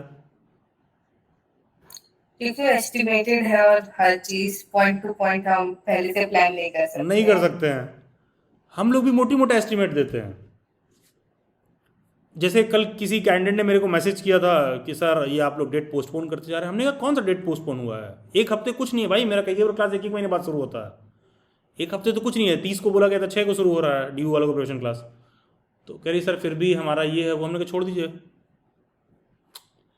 I give her the best suggestion, अगर आपको इस तरह का प्रॉब्लम हो रहा है तो आप छोड़ दीजिए, क्योंकि आप मेरे से डिससेटिस्फाइड रहेंगे। लेकिन सुन के बुरा लगता है, क्योंकि हम आज तक कभी ऐसा सुने नहीं है ना कि कहीं पैसा दे के गए हों और सामने से कोई कहे कि पैसा लेके वापस जाओ। कैंडिडेट ने मेरे को पूछा, मैंने कहा कि छोड़ दीजिए आप प्रिपरेशन क्लास, अगर आपको लग रहा है कि आपको बहुत जल्दी है तो। क्योंकि मैंने भाई अपना एकदम साफ सुथरे दिल से मैंने बात कह दिया ना कि आप भाई छोड़ दीजिए, क्योंकि तुमको समझ में नहीं आ रहा है कि चीज़ कैसे है। ये थोड़ी ना कि तुम अभी शाम को ज्वाइन किया, अगले दिन हम सुबह शुरू करा देंगे। तो ये चीज़ होता है, अगर आप समझना चाहोगे तो आपको दिखेगा, अगर आप नहीं समझना चाहोगे तो नहीं, आपको मतलब लिटरली आप नहीं देख पाओगे। ठीक है। एंड जैसे चारुल मैं देख पा रहा हूँ, चारुल मेरे साथ जॉब रेडी स्किल में थी। मैं हमेशा कहता था कि जॉब रेडी स्किल के सेशन में जितना मैं स्टूडेंट्स को गाइडेंस देता हूँ, ये सारा कुछ करता हूँ, मेरे लिए बहुत लॉस का वो है। ठीक है।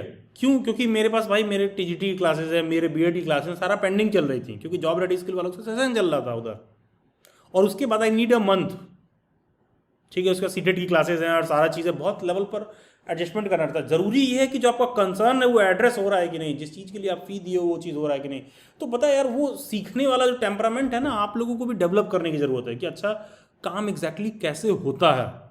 ठीक है। अदरवाइज आपको हमेशा ना प्रॉब्लम दूसरे साइड ही दिखाई देगा। ठीक है। काम एग्जैक्टली कैसे होता है। जितने बच्चे सेशन ज्वाइन करते हैं, कभी मैं ये नहीं पूछता हूँ किसने फ़ी दिया है, कौन बैच का है, नहीं है, कभी वो सारा चीज़, क्योंकि आपके अंदर आपको ये बात भी समझना होगा कि आपके लिए गाइडेंस अवेलेबल था। तुम ये मत शिकायत करना ज़िंदगी में कि हम फ़ी नहीं दिए थे, हमारे पास पैसा नहीं था, डेली बैच का तो फ़ी ज़्यादा है। मेरे सेशंस बहुत सारे मंथ में होते हैं, कोई बच्चा नहीं भी फ़ी दे सकता है ना, तो भी उसको पर्याप्त मात्रा में गाइड कर दूंगा कि क्या चीज़ करना है। हाँ, ये ऑब्वियस सी बात है कि तुम रोज़ मेरा 2 घंटा मांगोगे और चाहोगे कि हम तुमको बैठा के पढ़ाएं, तो उसके लिए तो भाई पूरी दुनिया का सिद्धांत ही है कि भाई इकोनॉमिक्स पे पूरी दुनिया ही चल रही है, तो उसका तो आप फ़ी दोगे ही, कॉमन सेंस वाली बात है। तो कोई अगर सीखना चाहे तो वो ये नहीं कह सकता है, क्योंकि एज अ टीचर मेरी थोड़ी सी इस बात पर रिस्पॉन्सिबिलिटी है कि गाइडेंस हर बच्चे के लिए फ्री होना चाहिए। लेकिन होता क्या है ना, गाइडेंस भी बच्चे को चाहिए होता है रात में 2 बजे, जब वो मेरे को इंस्टाग्राम पे मैसेज कर रहा होता है। और 2 बजे ना इंस्टाग्राम पे वॉइस कॉल भी करने लगता है, तो इंस्टाग्राम पे मेरा कॉल वॉल सारा म्यूट रहता है, तो जो उसमें सही बच्चों का क्वेरी रहता है वो भी मिस हो जाता है, क्योंकि बच्चा रात में 2 बजे जागा है करने के लिए। उसको रात में 2 बजे बेच देगा एकदम कि हमको ये जानना है। और क्या जानना है? मैं लैंग्वेज का हूँ, मेरा पेपर कोड कौन सा है, ये जानने के लिए रात में 2 बजे। ठीक है। और बात भी उसको अभिलाष सर से ही करनी है, डेली बैच की टीम में किसी और से नहीं बात करेगा, हमको अभिलाष सर से ही बात करना है। ठीक है। तो ये चीज़ भी होता है, मतलब ठीक है, अच्छी बुरी बात दोनों है भाई। कोई बच्चा कह रहा है वो सर से बात करना है, एक पल के लिए आप उपलब्धि भी देख सकते हो, लेकिन लॉन्गर रन में देखोगे तो कोई बहुत अच्छा बात नहीं है। आप सब भी एक एस्पायरिंग टीचर हो, आपको ये होना चाहिए कि आपके अंदर ये स्किल आए, आपके अंदर भी ये टीचिंग क्वालिटी आए। ठीक है। आपके अंदर भी वो चीज़ आए और आपको ये भी समझ में आए कि पहले आपका लाइफ हेल्दी वेल्दी होना चाहिए, जब वो होगा तब तुम जन कल्याण की बातें करना, तब तुम बच्चों के लिए भी कुछ अच्छा कर पाओगे। अदरवाइज आप स्वयं में सेल्फ सेटिस्फाइड नहीं रहोगे तो आप कैसे करोगे? आपको लिटरली पता है, जो हम लोगों का DUU का बैच बनना है ना, वो पूरा बैच जितना ऑलमोस्ट फुल करना था, उतना नंबर ऑफ स्टूडेंट्स उसमें 10 दिन पहले ही ऑलमोस्ट हो चुके हैं, सब कुछ उसमें कंप्लीट है। It's all about starting it. वो सिर्फ इसलिए नहीं शुरू किया गया ना क्योंकि मेरा इंडिविजुअल कमिटमेंट था कि टीचर्स डे आ रहा है तो मैं 7 दिन स्टूडेंट्स के लिए फ्री सेशन कंडक्ट करूंगा। ये मेरा खुद का इंडिविजुअल कमिटमेंट था, अदरवाइज मैं 30 से क्लासेस शुरू कर सकता था। ठीक है। उसको करेक्ट 6 या 7 का डेट दिया गया है और वो फाइनल डेट इसलिए दिया गया है क्योंकि मेरा लगातार 5 तक शेड्यूल ऑक्यूपाइड है, क्योंकि कोई ज़रूरी नहीं कि मैं इवनिंग में 5 PM पर फ्री हूँ, और यही रीज़न है कि ये वेबिनार 9 PM पर हो रहा है।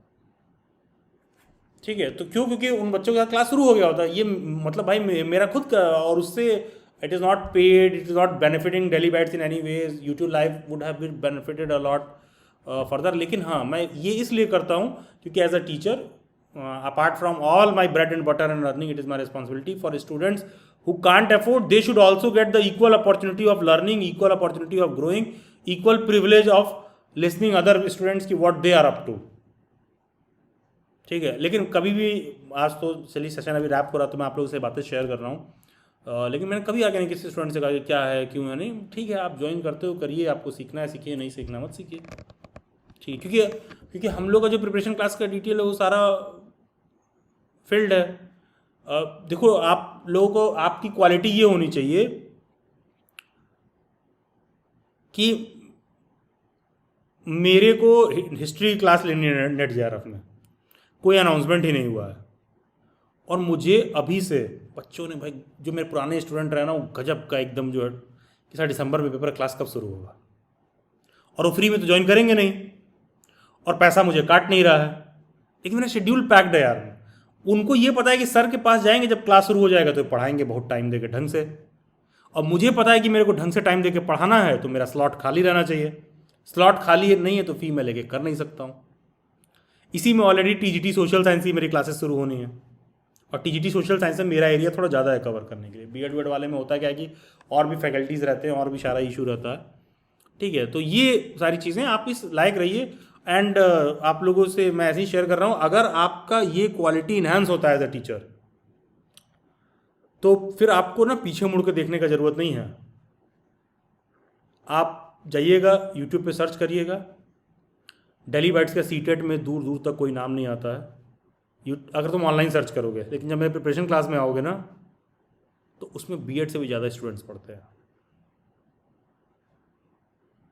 कोई अगर देखना चाहेगा तो उस सीटेट क्लास में जाकर देख सकता है, उसमें 72 या 75 स्टूडेंट्स, मतलब वो ओवर स्ट्रेस्ड है, मतलब जो मैक्सिमम स्ट्रेंथ है उसको बहुत ज़्यादा क्रॉस कर दिया गया है, ठीक है। ये सिचुएशन है। वो बच्चे कहाँ से आ रहे हैं, कुछ तो भाई एक्सपीरियंस कर रहे हैं, वो सारे डेली बाइट्स के पुराने ही स्टूडेंट हैं, उसमें से तमाम सारे स्टूडेंट्स मास्टर्स और सारा कुछ। तो ये क्वालिटी आपके अंदर, ये चीज़ आना चाहिए। और कोई चीज़ नहीं है तो नहीं कर दीजिए, चाहे सामने वाले कोई स्टूडेंट को बुरा लग रहा हो, चाहे जो भी कुछ।